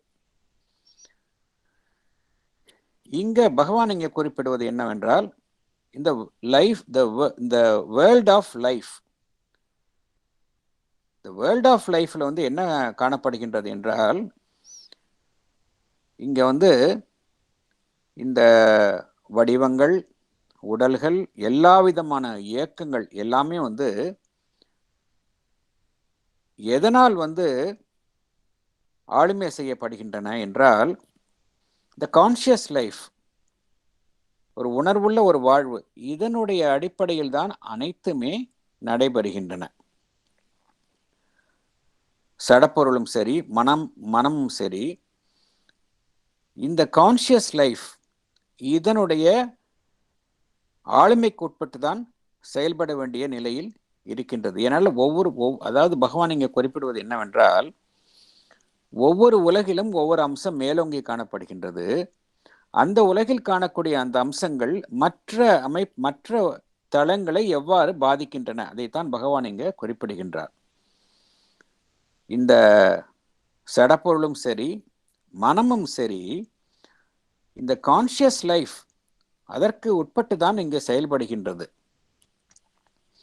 All forms, bodies, forces, life movements, sense movements, thought movements, developments, culminations, self-fulfillments of that world must be dominated and determined by this initial fact of conscious life, to which matter and my mind must subject themselves என்று பகவான் குறிப்பிடுகின்றார். ஏனென்றால் இதுக்கெல்லாம் அடிப்படை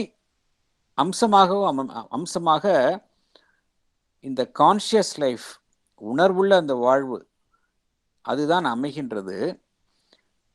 இந்த சடப்பொருளினுடைய இயக்கங்களும் சரி மனதினுடைய இயக்கங்களும் சரி இந்த வாழ்வின் இந்த life, the life of world, இதனுடைய விதிகள், சக்திகள், அதனுடைய திறமைகள், அதனுடைய வரம்புகள் இதற்கு உட்பட்டு தான் செயல்பட வேண்டியுள்ளது என்று பகவான் குறிப்பிடுகின்றார்.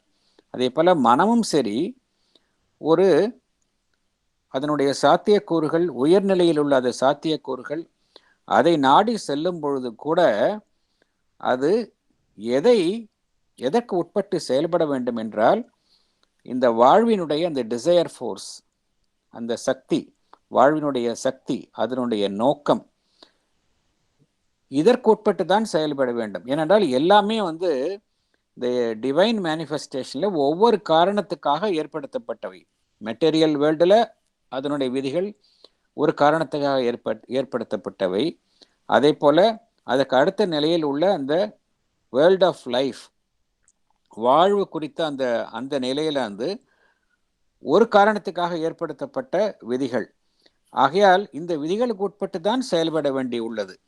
இது எதற்காக இங்கே பகவான் குறிப்பிடுகின்றார் என்றால் இந்த அசெண்டிங் சீரீஸ் ஆஃப் சப்ஸ்டன்ஸ் ஒவ்வொரு நிலையிலும் சரி இந்த ஏதோ ஒரு அம்சத்தோடு இணைந்துதான் செயல்படுகின்றது என்று பகவான் குறிப்பிடுகின்றார். இந்த அசெண்டிங் சீரீஸ் ஆஃப் சப்ஸ்டன்ஸ் என்பது ஒன்றோடு ஒன்று தொடர்பில்லாத அமைப்பு கிடையாது. எல்லாமே ஒன்றோடு ஒன்று நெருங்கிய தொடர்புள்ள அமைப்புகள். ஆனால் ஒவ்வொரு நிலையிலும் சரி அது ஏதாவது ஒரு அம்சத்தை பிரதிநிதித்துவம் படுத்தும் வண்ணமாகத்தான் அவைகளுடைய செயல்பாடுகள் அமைகின்றன. கீழ்நிலையில் இந்த சடப்பொருளை, மெட்டீரியல் லெவல், அதனுடைய அம்சங்கள் மேலோங்கி காணப்படுகின்றன. அதுக்கு அடுத்த நிலையில பார்த்தோம் அப்படின்னா இந்த வாழ்வின் அம்சங்கள், லைஃப் ஃபோர்ஸ், அதனுடைய அம்சங்கள் அந்த நிலையில், அந்த படிநிலைகளில் மேலோங்கி காணப்படுகின்றன. அடுத்தது பார்க்கலாம் நம்ம paragraph 8. Paragraph 8. So too with the higher gradations. The next in the series must be governed by the dominating and determining factor of mind. Substance there must be subtle and flexible enough to assume the shapes directly imposed upon it by mind, to obey its operations, to subordinate itself to its demand for self-expression and self-fulfillment. The relations of sense and substance too must have a corresponding subtlety and flexibility and must be determined not by the relations of physical organ with physical object, but of mind with the subtler substance upon which it works. The life of such a world would be the servant of mind in a sense of which our weak mental operations and our limited, coarse and rebellious vital faculties can have no adequate conception. Thank you sir, thank you. இதோடைய விளக்கம் பார்க்கலாம், explanation படிங்க. Sir படிங்க madam. The next higher gradation to the gradation of life is gradation of mind. Here, the dominating and determining factor is mind. The mind imposes shapes directly on the substance. The substance must be subtle and flexible enough to assume the shapes formed by mind to obey its operations.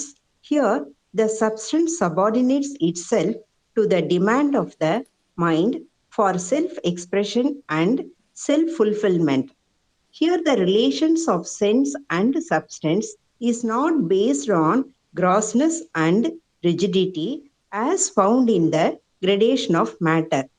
In the gradation of mind, the relations of sense and substance also must have a corresponding subtlety and flexibility. Here, they are not determined by the relations of physical organ with physical object, but they are determined by the relation of mind with the subtler substance upon which it works. The life of such a world would be servant of mind. Such a life cannot be adequately conceived by our present weak mental operations and our limited, ill-developed, rebellious vital faculties. Thank you, sir. Thank you madam, thank you. இங்கே பகவான் வந்து அந்த mental world முதல்ல வந்து பகவான் விளக்கியது அந்த material world பார்த்தோம். எல்லாமே வந்து திடப்பொருள், எல்லாமே சென்ஸ் மூலமாக அறியப்படுகின்றன அப்படிங்கிறத பார்த்தோம். அடுத்தது வந்து வேர்ல்ட் ஆஃப் லைஃப். அங்கே எது மேலோங்கி காணப்படுகின்றது என்றால் இந்த டிசையர் ஃபோர்ஸ், அதுதான் அங்கே மேலோங்கி காணப்படுகின்றன அப்படிங்கிறத பார்த்தோம். அந்த கான்ஷியஸ் லைஃப், அதுதான் அதனுடைய அந்த அம்சம்தான் அங்கே மேலோங்கி காணப்படுகின்றது. இந்த வைட்டல் எனர்ஜி இதெல்லாம் அங்கே காணப்படுகின்றது. அதுக்கு அடுத்த நிலை பார்த்தோம் அப்படின்னா நெக்ஸ்ட் ஹையர் கிரடேஷன் வந்து கிரடேஷன் ஆஃப் மைண்ட்.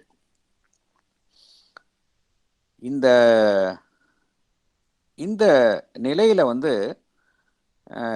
எது வந்து டாமினேட்டிங்காக இருக்குது, எது வந்து ஒரு டிட்டர்மினிங் ஃபேக்டர், எது அமைகின்றது என்றால் மனம் என்கின்ற அமைப்பு தான். இங்கு மனம் என்றால் பகவான் எப்பொழுதுமே மனதினுடைய அனைத்து தளங்களையும் தான் பகவான் குறிப்பிடுகின்றார். ஒரு சாதாரண மனிதனுடைய மனதில் இருந்து ஓவர் மைண்ட் வரைக்கும் அனைத்து தளங்களுமே பகவான் மைண்ட் என்று தான் குறிப்பிடுகின்றார். இங்கு அதனுடைய டாமினேஷன் தான் அதுதான் முக்கியமான ஒரு பிரதானமான ஒரு அமைப்பாக இங்கு செயல்படுகின்றது. மனம் என்ன செய்கின்றது என்றால் அதுதான் வடிவங்களை உருவாக்குகின்றது. பொருள்களின் மீது வடிவங்களை அதுதான் உருவாக்குகின்றது. இப்போ ஒரு சடப்பொருளில் பார்த்தோம் அப்படின்னா சடப்பொருள் ஏற்கனவே மேட்டர் தான் அங்கே வந்து வடிவங்களை உருவாக்குகின்றது. ஏற்கனவே வடிவங்கள் இருக்கின்றன, அதை நம்ம புலன்களின் மூலமாக அறிகின்றோம். ஆனால் மனதினுடைய செயல்பாடு அப்படி கிடையாது. மனம் விரும்பினால் எத்தகைய வடிவத்தையும் அதனால் உருவாக்க முடியும். ஒரு மனிதனுடைய மனதில் எத்தகைய உருவத்தையும் எத்தகைய வடிவத்தையும் அவனால் உருவாக்க முடியும். அதைத்தான் பகவான் குறிப்பிடுகின்றார். The mind imposes shapes directly on the substance. இது மனதினுடைய தனி சிறப்பு. அதுதான் மனிதனுடைய கற்பனைகள் பார்த்தோம் அப்படின்னா ஒரு எல்லையற்ற நிலையில் அவனுடைய கற்பனைகள் செயல்பட முடியும். அந்த கற்பனைகள் வந்து வெறும் கற்பனைகளாக இல்லாமல் அவனுக்கு அதுக்கு செயல் வடிவமும் அவனால் தர முடியும். அதுதான் மைண்டினுடைய கெப்பாசிட்டி. ஏனென்றால் எல்லா தளங்களுமே ஒன்றோடு ஒன்று இணைந்தவை. மனோதளத்தில் உள்ள செயல்பாடுகள் மற்ற தளங்களையும் பாதிக்கும். அதனால் தான் பகவான் இங்கே குறிப்பிடுகின்றார் இந்த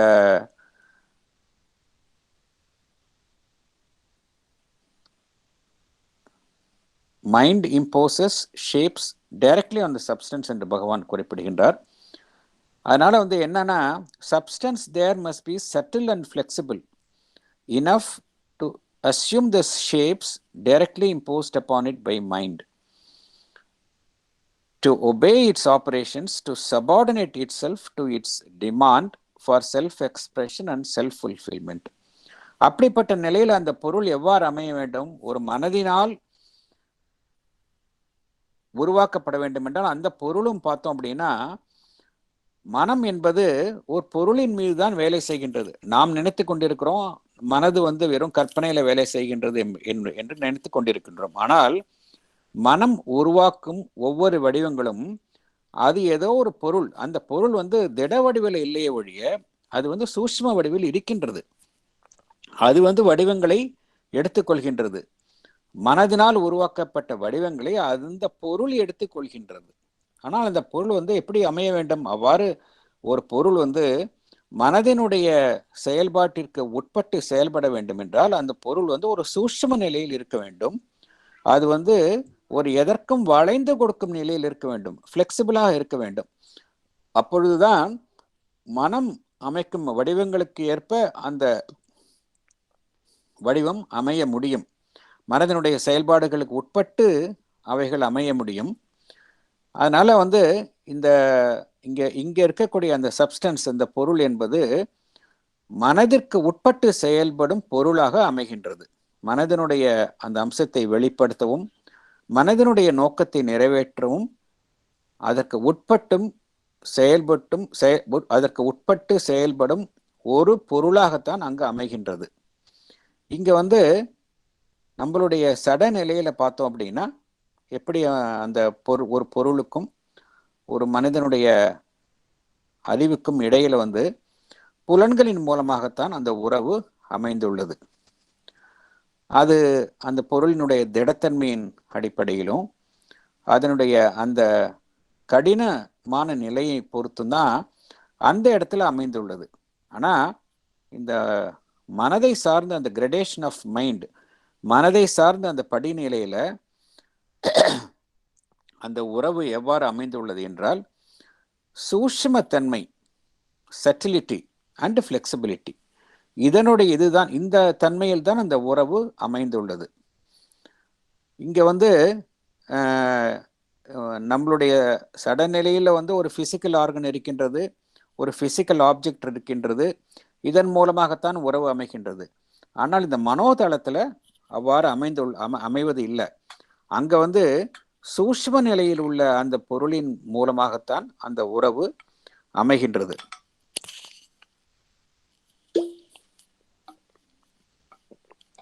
பகவான் இங்க இறுதியாக என்ன குறிப்பிடுகின்றார் என்றால், the life of such a world would be the servant of mind, in a sense of which our weak mental operations and our limited, coarse and rebellious vital faculties can have no adequate conception.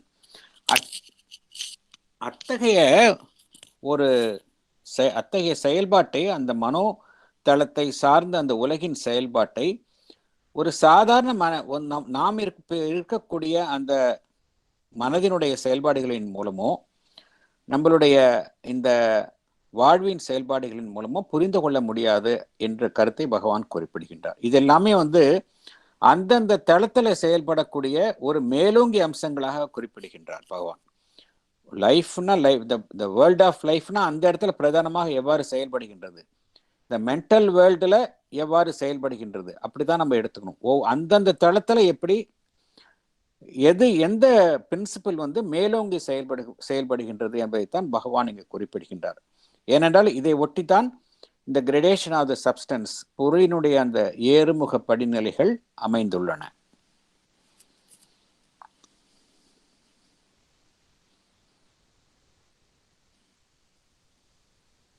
அடுத்த part of போலாமா? There, mind dominates as the original formula. Its purpose prevails.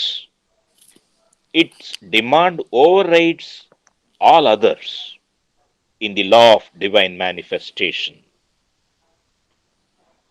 At a yet higher reach, supermind, or intermediately principles touched by it, or still higher, a pure bliss, a pure conscious power, or pure being replace mind as the dominant principle, and we enter into those ranges of cosmic existence which to the old Vedic seers were the worlds of illuminated divine existence and the foundation of what they termed immortality, and which later Indian religions imaged in figures like the Brahmaloka or Goloka, some supreme self expression of the being as spirit, in which the soul, liberated into its highest perfection, possesses the infinity and beatitude of the eternal Godhead. Thank you sir, thank you. Thank you, sir. அதோட explanation போகலாம் நம்ம. படிக்கவா sir? படிங்க madam, படிங்க. There, the mind dominates as the original principle. The mind's purpose prevails over all others in the law of divine manifestation. At a higher level, supermind, or at the intermediate level, the principles touched by the supermind replace mind as the dominant principle. At a still higher level of pure being, a pure conscious power, a pure bliss, Satchit Ananda, replace mind as the dominant principle. We enter into the worlds of illuminated divine existence and foundation of immortality as described by the old Vedic seers. These were imaged in figures like the Brahmaloka or Goloka by the later Indian religions. They symbolize some supreme expression of the being as spirit. Here, the soul, liberated into its highest perfection, possesses the infinity and the beatitude, bliss of the eternal Godhead. Thank you, sir. Thank you, thank you madam, thank you. இந்த paragraph 7 இருக்கட்டும், paragraph 8, இதில் வந்து பகவான் வந்து இந்த different world's, வெவ்வேறு உலகங்களை விளக்குகின்றார். ஏற்கனவே பகவான் என்ன கூறியிருந்தார் என்றால், இந்த அசெண்டிங் சீரீஸ் ஆஃப் சப்ஸ்டன்ஸ் என்பது, சப்ஸ்டன்ஸ் என்றால் சச்சிதானந்தாவினுடைய அந்த சத், அதுதான் கீழ்நிலையில வந்து சடப்பொருளாகவும் மேல்நிலையில வந்து மெய்ப்பொருளாகவும் காணப்படுகின்றது.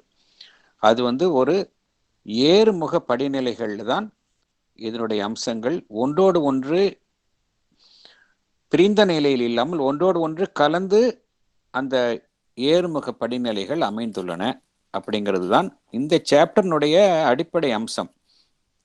அதில் முக்கியமான கருத்து பகவான் கூறுவது என்றால், இந்த ஏறுமுக படிநிலைகள் வந்து 7 விதமான அடிப்படை அந்த டிவைன் பிரின்சிபிள்ஸ் அதை ஒட்டி தான் அமைந்துள்ளது.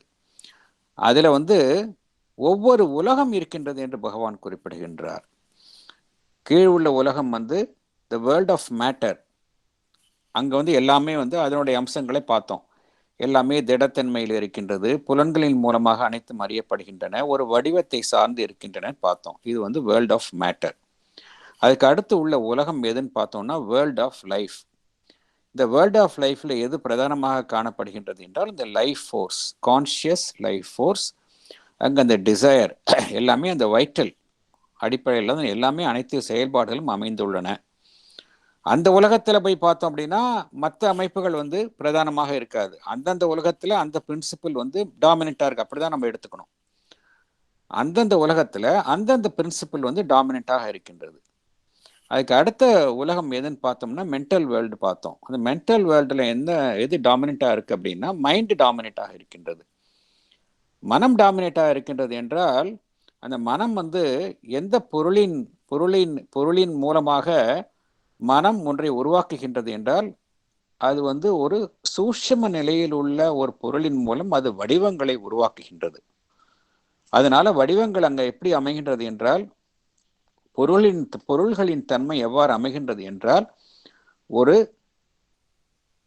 எதற்கும் வளைந்து கொடுக்கும் நிலையிலும் ஒரு சூட்சும நிலையிலும் அமைகின்றது. அந்த மனோமய உலகத்துல வந்து மனம்தான் வந்து அனைத்தையுமே தீர்மானிக்கின்றது.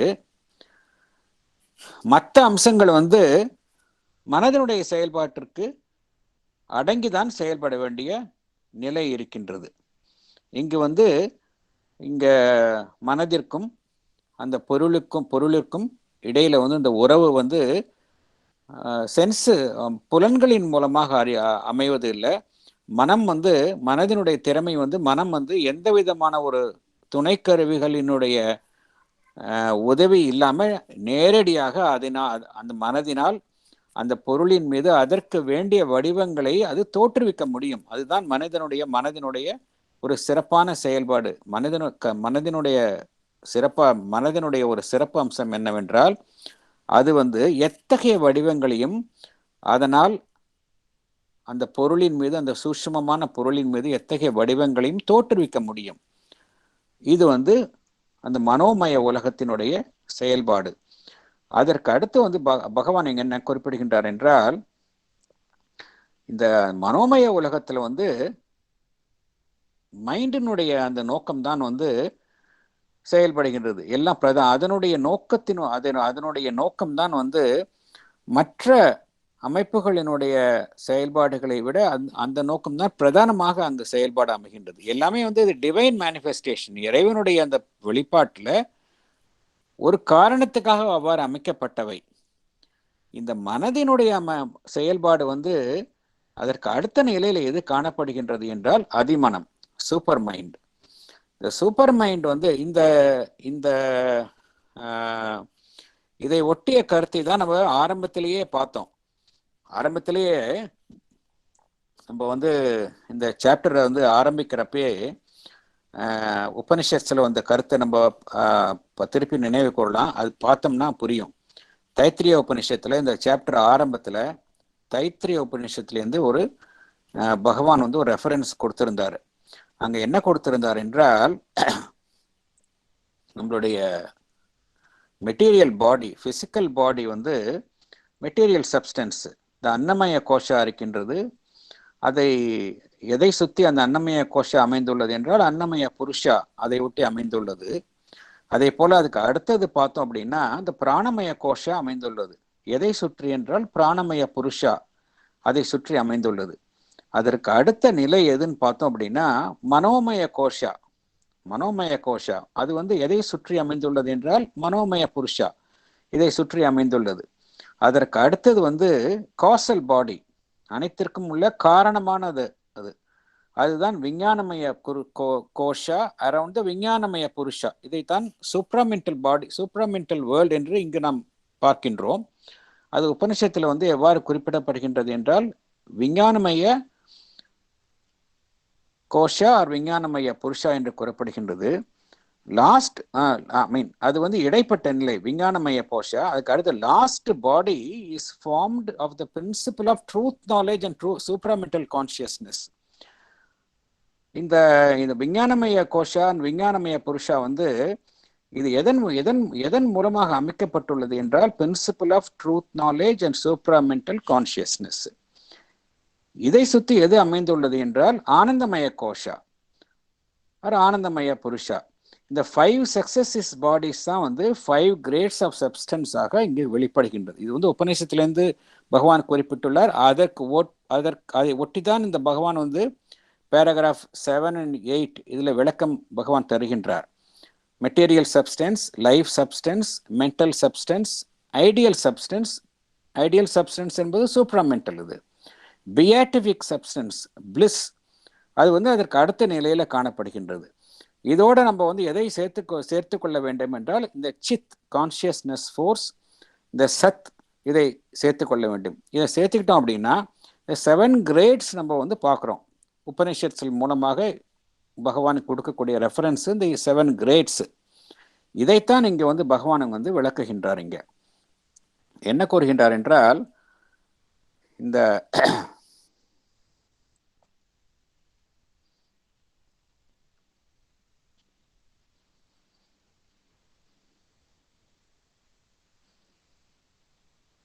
சூப்ராமெண்டல் லெவல்ல மனதினுடைய உலகத்தில் இந்த வேர்ல்ட் ஆஃப் மைண்ட்ல மைண்ட் டாமினேட் செய்கின்றது, அங்கு பிரதான அம்சமாக இருக்கின்றது. அதற்கு அடுத்த நிலையில எது பிரதானமாக செயல்படுகின்றது என்றால் இந்த சூப்பர் மைண்ட். சூப்பர் மைண்ட் பகவான் இங்க ஒரு ஒரு வாக்கியத்தை இங்க குறிப்பிடுகின்றார். என்ன குறிப்பிடுகின்றார் என்றால் at its higher reach supermind are intermediately principles touched by it. இங்கே ஒரு ஒரு ஒரு கருத்தை இங்கே பகவான் குறிப்பிடுகின்றார். என்ன குறிப்பிடுகின்றார் என்றால், மைண்ட் இருக்கின்றது, அதற்கு அடுத்த நிலையில் சூப்பர் மைண்ட் இருக்கின்றது, அதற்கு இடைப்பட்ட நிலையிலையும் அந்த சூப்பர் மைண்ட் அதிமனத்தினுடைய ஆளுமைக்கு உட்பட்ட சில அம்சங்கள், சில பகுதிகள் இருக்கின்றன என்று பகவான் குறிப்பிடுகின்றார். ஏனென்றால் இந்த கிரடேஷன் ஆஃப் சப்ஸ்டன்ஸ்ல எல்லாமே ஒன்றோடு ஒன்று இணைந்தவை, ஒன்றோடு ஒன்று தனித்தனியான அமைப்புகள் கிடையாது. எல்லாமே ஒன்றோடு ஒன்று நெருக்கமான பிணைக்கப்பட்டவை. அதனால்தான் நீங்க பகவான் என்ன குறிப்பிடுகின்றார், டைரக்டா மைண்ட்ல இருந்து சூப்பர் மைண்டுக்கு அந்த நிலையில டைரக்டா ஒரு ஒரு ஒரு தொடர்பில்லாத நிலை கிடையாது. இன்டர்மீடியட்லி பிரின்சிபிள்ஸ் டச்ட் பை இட் அப்படிங்கிறாரு. இடைப்பட்ட நிலையில அதிமனத்தினுடைய நிலை முழுவதுமாக இல்லாட்டியும் கூட இந்த அதிமனத்தினுடைய அம்சங்களினால் அதனுடைய செல்வாக்குக்கு உட்பட்ட நிலைகள் இருக்கின்றன என்று பகவான் குறிப்பிடுகின்றார். இது அதிமனத்தை ஒட்டிய நிலை. இதற்கு அடுத்த நிலையில பார்க்கும் பொழுது சச்சிதானந்த நிலை. இங்கு பகவான் குறிப்பிடுவது என்னவென்றால், at a still higher level, pure being, pure conscious power, pure bliss, இதெல்லாமே சச்சிதானந்தாவின் அம்சங்கள். இங்க இந்த நிலைகள் காணப்படுகின்றன. இங்க பார்த்தோம் அப்படின்னா இது எல்லாமே சச்சிதானந்தாவின் அம்சங்கள் அப்படிங்கிறார். இங்க இது இந்த still higher, pure bliss, pure conscious power or pure being replace mind as the dominant principle. மனதினுடைய அம்சங்கள் மனோ உலகம் வரைக்கும் தான், அந்த உலகம் வரைக்கும் தான். அதுக்கப்புறம் அடுத்த நிலையில பார்க்கும் பொழுது சூப்பர் மைண்ட், இந்த சென்டென்ஸ் பார்த்தோன்னா தெரியும். At a yet higher reach, super mind or intermediately principles touched by it, or still higher, a pure bliss, a pure conscious power or pure being. எல்லாமே சச்சிதானந்த அம்சங்கள். Replace mind as the dominant principle. So எல்லாமே mind அப்படிங்கிறது overmind வரைக்கும் தான். அதற்கு மேல இருக்கக்கூடிய நிலைகள் எல்லாமே சூப்பர் மைண்ட், அப்புறமா மேல இருக்கக்கூடிய சச்சிதானந்த நிலை எல்லாமே இங்க மனதினுடைய அம்சங்களுக்கு மேல இந்த அம்சங்கள் தான் மேல் நோக்கி காணப்படுகின்றன என்று பகவான் குறிப்பிடுகின்றார். இதைத்தான் இங்க பகவான் குறிப்பிடுவது என்னவென்றால், இங்க the worlds of illuminated divine existence அப்படிங்கிறார். எத்தகைய உலகங்கள் சச்சிதானந்த அம்சத்தை ஒட்டிய உலகங்கள் எல்லாமே the worlds of illuminated divine existence, ஒரு இறை அம்சம், ஒரு இறை தெய்வீக ஒளியினால் உருவாக்கப்பட்ட அந்த உலகங்கள் எல்லாமே அதுதான் அடிப்படையாக இருக்கின்றது. அங்கு எது பிரதானமாக காணப்படுகின்றது என்றால் இந்த அமரத்துவம் தான், இம்மார்டாலிட்டி, அதுதான் அந்த இடத்துல காணப்படுகின்றது. இது லேட்டர் டே இந்தியன் பிலாசபிஸ், இந்திய மதத்தினர், இந்தியன் ரிலிஜன்ஸ் என்று பகவான் குறிப்பிடுகின்றார். எத்தகைய அவர்கள் இமேஜ்ட் இன் ஃபிகர்ஸ், எத்தகைய வடிவங்களாக அவர்கள் எத்தகைய ரூபங்களில் அவர்கள் பார்த்தார்கள் என்றால் இந்த பிரம்மலோகா என்றும் கோலோகா என்றும் அவர்கள் அந்த வடிவங்களில் அதை அவர்கள் உருவாக்கினார்கள். தங்களுடைய அவ்வாறு அவர்கள் பாவித்தார்கள். அங்கு முக்கியமாக பிரதானமாக என்ன காணப்படுகின்றது என்றால், இந்த ஆன்மா முழுவதுமாக ஒரு லிபரேட்டட் ஸ்டேட்ல அங்க இருக்கின்றது. The soul, liberated into its highest perfection, possesses the infinity and beatitude of eternal Godhead. கம்ப்ளீட்டா லிபரேட்டட் ஸ்டேட்ல இருக்கின்றது. இது உச்சகட்ட நிலை. ஆகக்கூடியும் இந்த 7 உலகங்கள் இந்த பிரின்சிபிள்ஸை நம்பிதான் இதை ஒட்டிதான் இந்த கிரடேஷன்ஸ் ஆஃப் சப்ஸ்டன்ஸ் இது அமைந்துள்ளது என்று பகவான் குறிப்பிடுகின்றார்.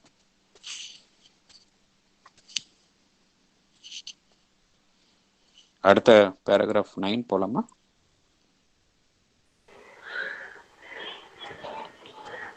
Paragraph 9.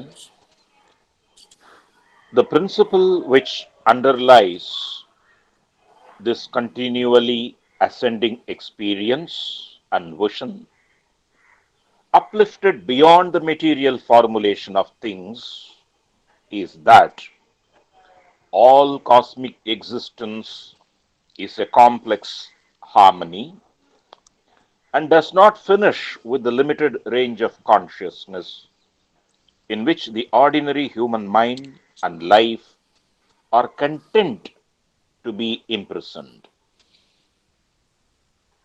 Being, consciousness, force, substance descend and ascend a many runged ladder, on each step of which being has a vaster self extension, consciousness a wider sense of its own range and largeness and joy, force a greater intensity and a more rapid and blissful capacity, substance gives a more subtle, plastic, buoyant, and flexible rendering of its primal reality. For the more subtle is also the more powerful, one might say, the more truly concrete. It is less bound than the gross. It has a greater permanence in its being, along with a greater potentiality, plasticity, and range in its becoming. Each plateau of the hill of the being gives to our widening experience a higher plane of our consciousness and a richer world for our existence. Thank you sir, thank you. இதோடைய explanation Thank போகலாம். you, sir.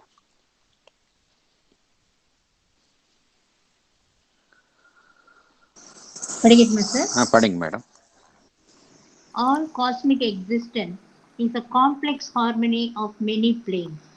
It does not finish with the limited range of consciousness, matter, life, and mind, in which ordinary human mind and life are content to be imprisoned.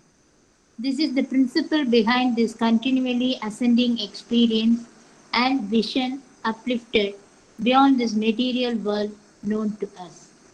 There is a many rung ladder on which being, consciousness, force, substance descend and ascend. On each step, the being has a vaster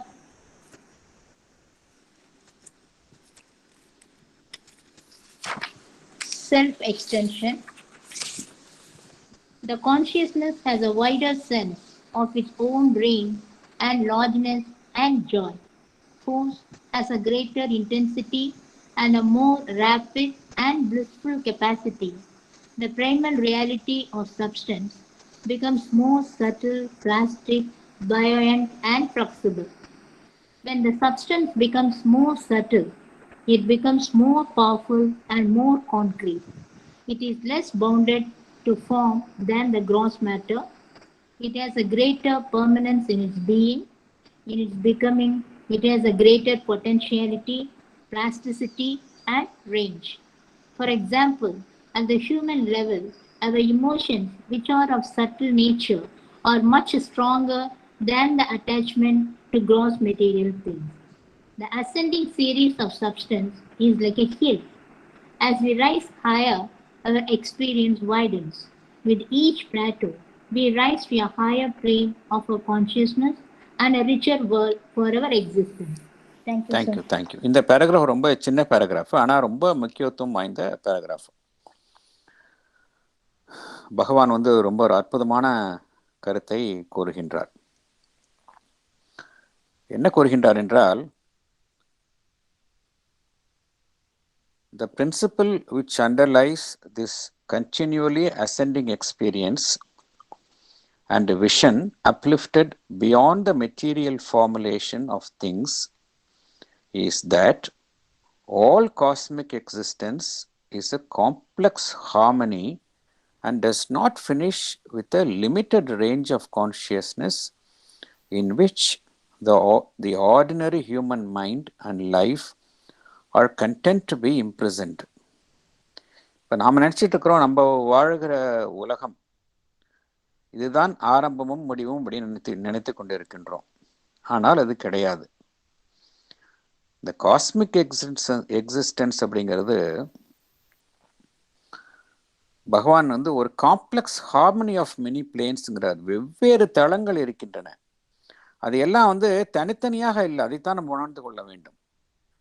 ஒன்றோடு ஒன்று இணைந்த தளங்கள், complex harmony அப்படிங்கிறார். அது வந்து ரொம்ப ஈஸியாக நம்மால் புரிந்து கொள்ள முடியாது. ஆனால் அந்த அந்த ஒத்திசைவு இருக்கின்றது. காம்ப்ளெக்ஸ் ஹார்மனி அப்படிங்கிறார் பகவான். அது நாம் இருக்கக்கூடிய நிலையை எடுத்துக்கிட்டோம் அப்படின்னா ஒரு எல்லைக்குட்பட்ட உணர்வு நிலையில் தான் இருக்கின்றோம்.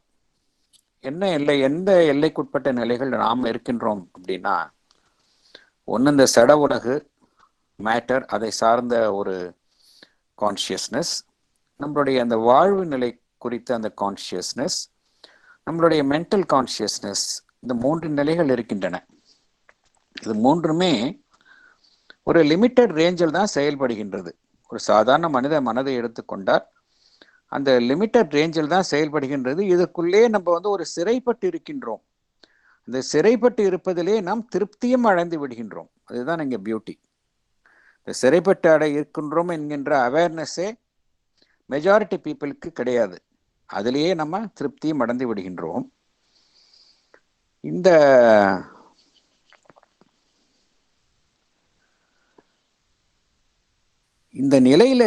நிலை கிடையாது என்று பகவான் குறிப்பிடுகின்றார். ஏனென்றால் ஒன்றோடு ஒன்று ஒவ்வொரு தளம் வெவ்வேறு தளங்கள் இருக்கின்றன. அனைத்து தளங்களுமே ஒன்றோடு ஒன்று ஒரு ஒத்திசைவுடன் இருக்கின்றன. இதுதான் வந்து ஒரு அடிப்படை ஒரு விதியாக இருக்கின்றது. இந்த ஏறுமுக அனுபவத்தில் வந்து நம்ம வந்து மேல் நோக்கி செல்ல இதுதான் ஒரு அடிப்படை விதியாக நாம் காண்கின்றோம். பகவான் வந்து என்ன கூறுகின்றார் என்றால், ஒரு மெனி ரங்டு லேடர் அப்படிங்கிறார். வெவ்வேறு படிகளை கொண்ட ஏணிப்படிகள் போன்ற வெவ்வேறு படிகளை கொண்ட ஒரு ஏணி போல ஒரு அமைப்பில் தான் அந்த ஏறுமுக படிநிலைகள் அமைந்துள்ளது. அந்த ஏறுமுக படிநிலைகளில் வந்து இந்த பீயிங், கான்ஷியஸ்னஸ் அண்ட் ஃபோர்ஸ் என்று பகவான் குறிப்பிடுகின்றார். இந்த சச்சிதானந்தா அது என்ன செய்கின்றது என்றால், இரக்கம் கொள்கின்றது, அதிலேயே ஏற்றமும் கொள்கின்றது. இந்த டிசென்ட் அண்ட் அசென்ட் வந்து தொடர்ச்சியாக நடைபெற்று கொண்டே இருக்கின்றது. ஒவ்வொரு ஏற்றத்தின் பொழுதும் வந்து இந்த பீயிங் அது வந்து தன்னை விரிவுபடுத்திக் கொள்கின்றது. அதே போல இந்த உணர்வு நிலை, இந்த கான்ஷியஸ்னஸ், அதுவும் தன்னுடைய எல்லைகளை விரிவுபடுத்திக் கொள்கின்றது.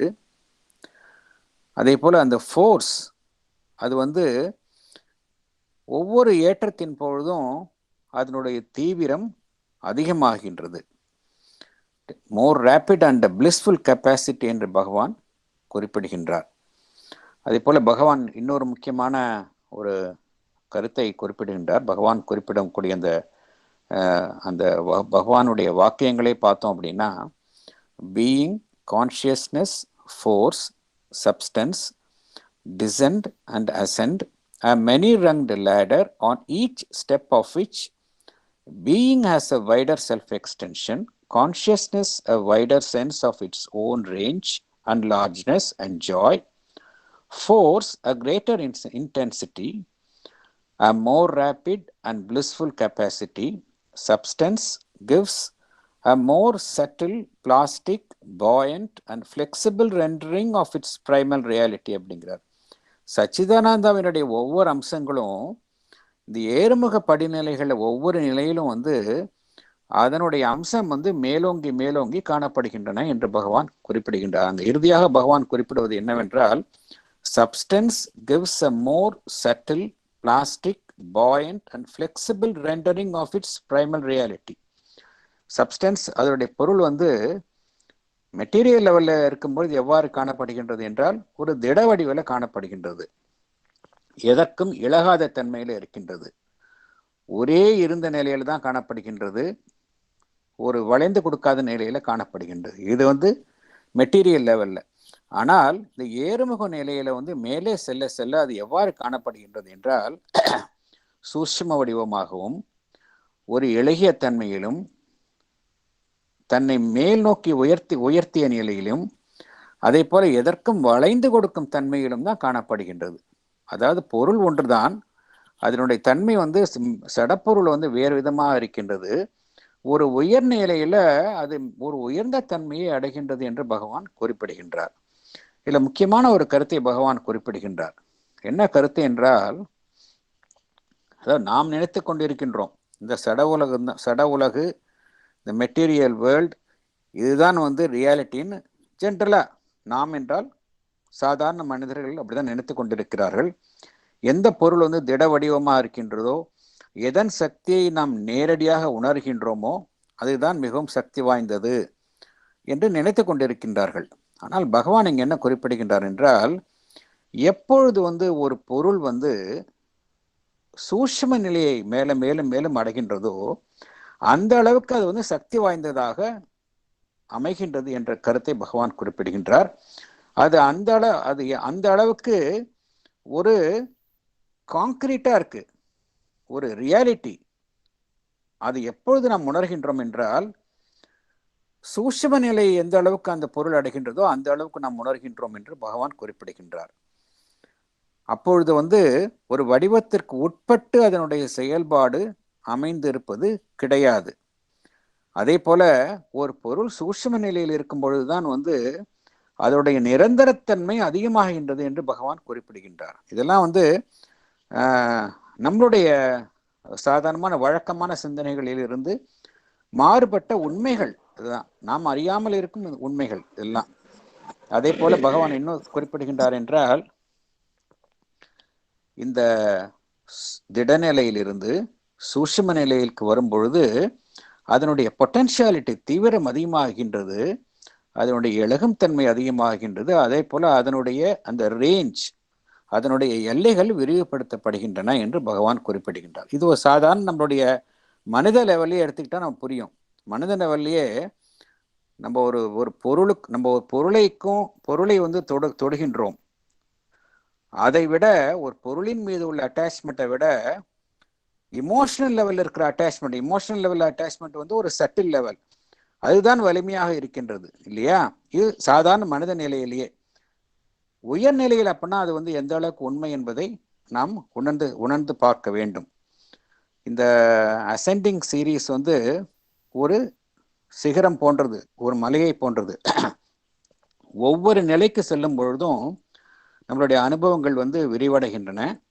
அதே போல ஒவ்வொரு நிலையிலும் வந்து நம்மளுடைய உணர்வு நிலை வந்து அடுத்த நிலையை நம்மை அடுத்த நிலைக்கு நம்மை அழைத்து செல்கின்றது. அதனால் இந்த பேராகிராஃப் வந்து மிகவும் சிந்தித்து பார்க்க வேண்டிய ஒரு பேராகிராஃப். ரொம்ப ஒரு அற்புதமான கருத்துக்களை உள்ளடக்கிய அந்த பேராகிராஃப் இது. சார் ரங்கராஜன். சொல்லுங்க sir please. Kind permission sir. Thank you sir. Sir இப்போ நீங்க சொன்ன இந்த 3 கருத்துகளையும் எம்பி பண்டிட்ஜி வந்து டெத்லெஸ் ரோஸுங்கிறதுல ரொம்ப அழகா காமிச்சுட்டு இருக்காரு சார். அதுக்கு ஆதாரமா இருக்கிறது பகவான் ஸ்ரீ அரவிந்தருடைய இந்த லிபரேஷன்ங்கிற தலைப்புல எழுதினது சார். அதை மட்டும் ஒரு 3 minutes வாசிச்சுட்டுமா சார்? படிங்க சார், படிங்க ப்ளீஸ். தலைப்பு வந்து என்ன கொடுக்குறாருன்னா, ஐ ஹேவ் எஸ்கேப்டு அப்படின்னு தலைப்பு கொடுக்குறாரு அவரு. இது வந்து இந்த லிபரேஷன் அப்படின்னு சொல்லிட்டு பகவான் ஸ்ரீ அரவிந்தரோட சுவானத்துல இருந்து எடுத்து எழுதுறாரு சார். விவரம் கொடுக்கும்போது, I have escape and the small self is dead, I am immortal alone in a fable அப்படின்னு சொல்லிட்டு அதுக்கு அடுத்த இதுல வந்து நீங்க முதல்ல சொன்ன கருத்தை அப்படியே ரொம்ப அழகா சொல்றாரு.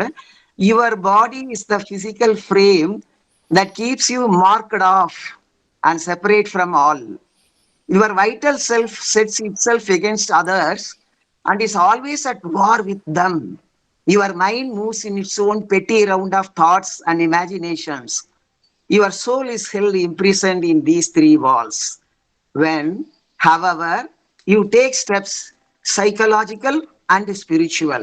To weaken these walls and break through them, you are no longer bound. No longer the petty self that was habituated to staying small. You are a free being. You feel no more oppressed by the fear of dissolution that ever threatens the imprisoned self. You have a sense of deathlessness. You are no more inextricably mixed with the manifold nature. You realize you are the self that is one and alone. You are no longer identified with this formation or that. You are beyond determination. நீங்க சொன்ன இந்த பாறை, இந்த திரும்பி திரும்பி திரும்பி சிந்திச்சு பார்க்கணும். இந்த பகவானோட ஸ்ரீ அரவிந்தரோட இந்த பாறை அப்படின்னு சொன்னீங்க. இந்த பேராவோட குவிண்டெசன்ஸ எம்பி பண்டிட்ஜி வந்து டெத்லெஸ் ரோஸ்ல இந்த பகுதியில சொல்றாரு. ரொம்ப ரெலவெண்டா இருக்குன்னு நினைக்கிறேன் சார். நான் தேங்க்யூ வெரி மச் சார். ரொம்ப நல்லா இருந்தது. நீங்கள் சொன்னது ரொம்ப அற்புதமாக இருந்தது. Thank you very much. பிரமாதமாக இருந்தது. Thank you very much sir. Thank you. Paragraph 10 போனோமா? யாரோ? Okay. Paragraph 10. Paragraph 10. But how does this ascending series affect the possibilities of our material existence? It would not affect them at all if each plane of consciousness, each world of existence, each grade of substance, each degree of cosmic force were cut off entirely from that which precedes and that which follows it. But the opposite is the truth. The manifestation of the Spirit is a complex weft, and in the design and pattern of one principle, all the others enter as elements of the spiritual whole. Thank you, sir. Explanation போலாம். Thank you. படிக்கவாங்க sir. படிங்க madam. Does the material world have any relation with this ascending series of substance?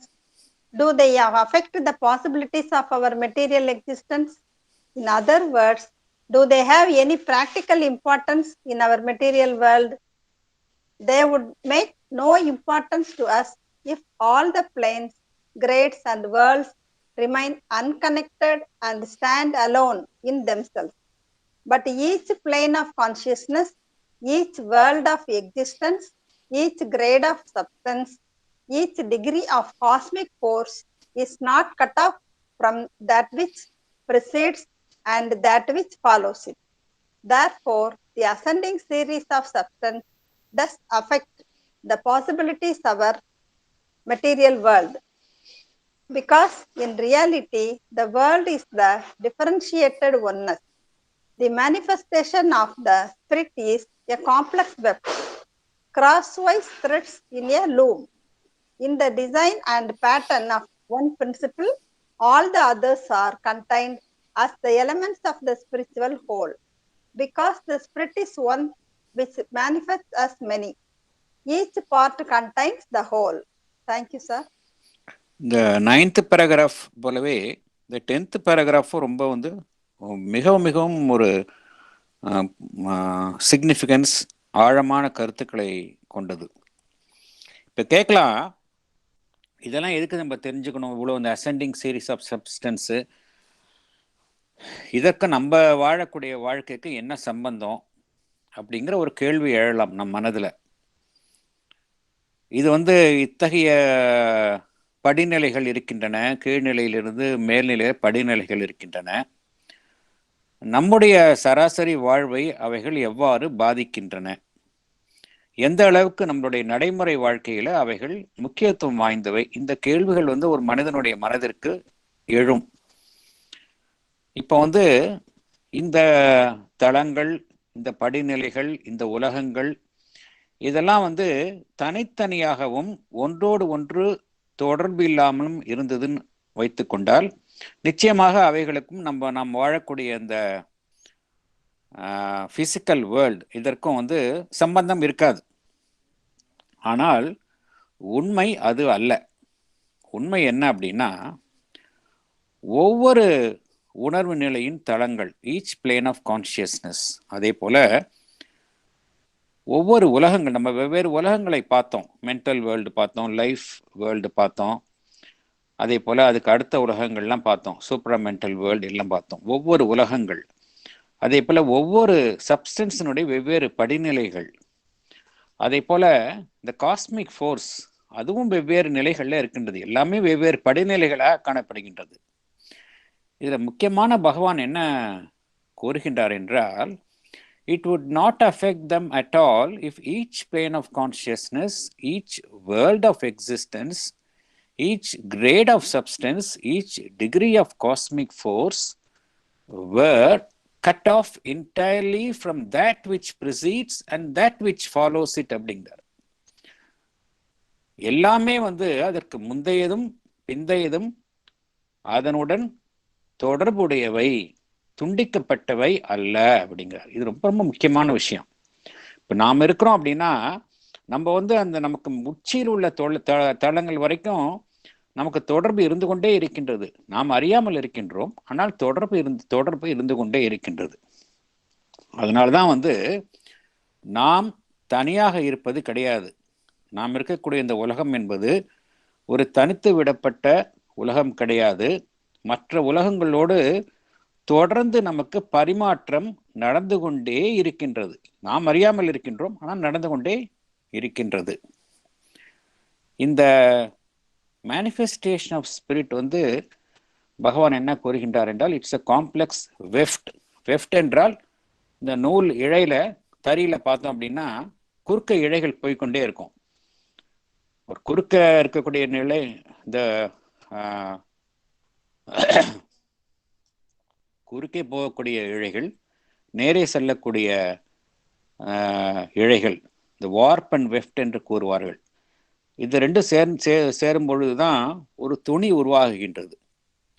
பகவான் என்ன குறிப்பிடுகின்றார் என்றால், the manifestation of spirit is a complex weft and in the design and pattern of one principle, all the others enter as elements of the spiritual whole அப்படிங்கிறார். முக்கியமான ஒரு கருத்து, அற்புதமான கருத்தை பகவான் குறிப்பிடுகின்றார்.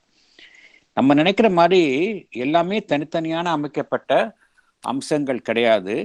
It is a complex weft. The design and pattern எவ்வாறு அது உருவாக்கப்பட்டுள்ளது, வடிவமைக்கப்பட்டது என்றால், ஒரு விதி இருக்கின்றது, ஒன் பிரின்சிபல் இருக்கின்றது. ஒரு பிரின்சிபல், ஒரு விதி உருவாக்கப்பட்டது அப்படின்னா அதுல எல்லா விதிகளும் அதுல அடங்குகின்றது. ஒவ்வொரு விதியும் தனித்தனியானது அல்ல, தனித்தனியாக அமைக்கப்பட்டவை கிடையாது. ஒரு விதிக்குள் ஒரு முழுமையான அமைப்பினுடைய மற்ற விதிகளும் அமைந்துள்ளன என்கின்ற கருத்தை பகவான் குறிப்பிடுகின்றார். அதனாலதான் எல்லாமே ஒன்றாக இருக்கின்றது. என்ன காரணம் அப்படின்னா, ஸ்பிரிட் ஒண்ணுதான். இந்த ஒன்னஸ் தான் அடிப்படையில் இருக்கின்றது. எல்லாமே டிஃபரன்ஷியேட்டடா இருக்க ஒழிய ஒன்னஸ் தான் அடிப்படை. அதனால ஒன்றை எடுத்துக்கொண்டால் அதில் எல்லாமே அடங்குகின்றது. இந்த கருத்தை தான் நீங்க பகவான் குறிப்பிடுகின்றார். அடுத்த பார்ட் ஆஃப் எக்ஸ்பிளனேஷன் நம்ம அடுத்த செஷன்லேருந்து நம்ம பார்க்கலாம். ஏன்னா அது அவசரமாக பார்க்க வேணாம், ரொம்ப ரொம்ப முக்கியமான கருத்துக்களை கொண்ட பகுதிகள். அதனால் மற்ற இந்த நெக்ஸ்ட் பார்ட் ஆஃப் இதே பேராகிராஃபில் we will see in the next session.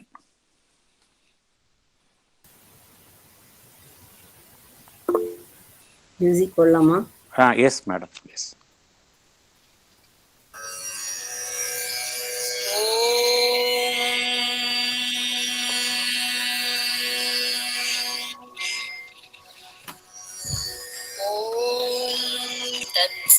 तत्सवितुर्वरं रूपं ज्योतिः परस्य धीमहि यन्नः सत्येन दीपयेत् सत्येन दीपयेत्। ॐ तत्सवितुर्वरं रूपं ज्योतिः परस्य धीमहि यन्नः सत्येन दीपयेत् सत्येन दीपयेत्। ॐ तत्सवितुर्वरं रूपम् ज्योतिः परस्य धीमहि यन्नः सत्येन दीपयेत् सत्येन दीपयेत्। ॐ तत्सवितुर्वरं रूपम् ज्योतिः परस्य धीमहि यन्नः सत्येन दीपयेत् सत्येन दीपयेत्।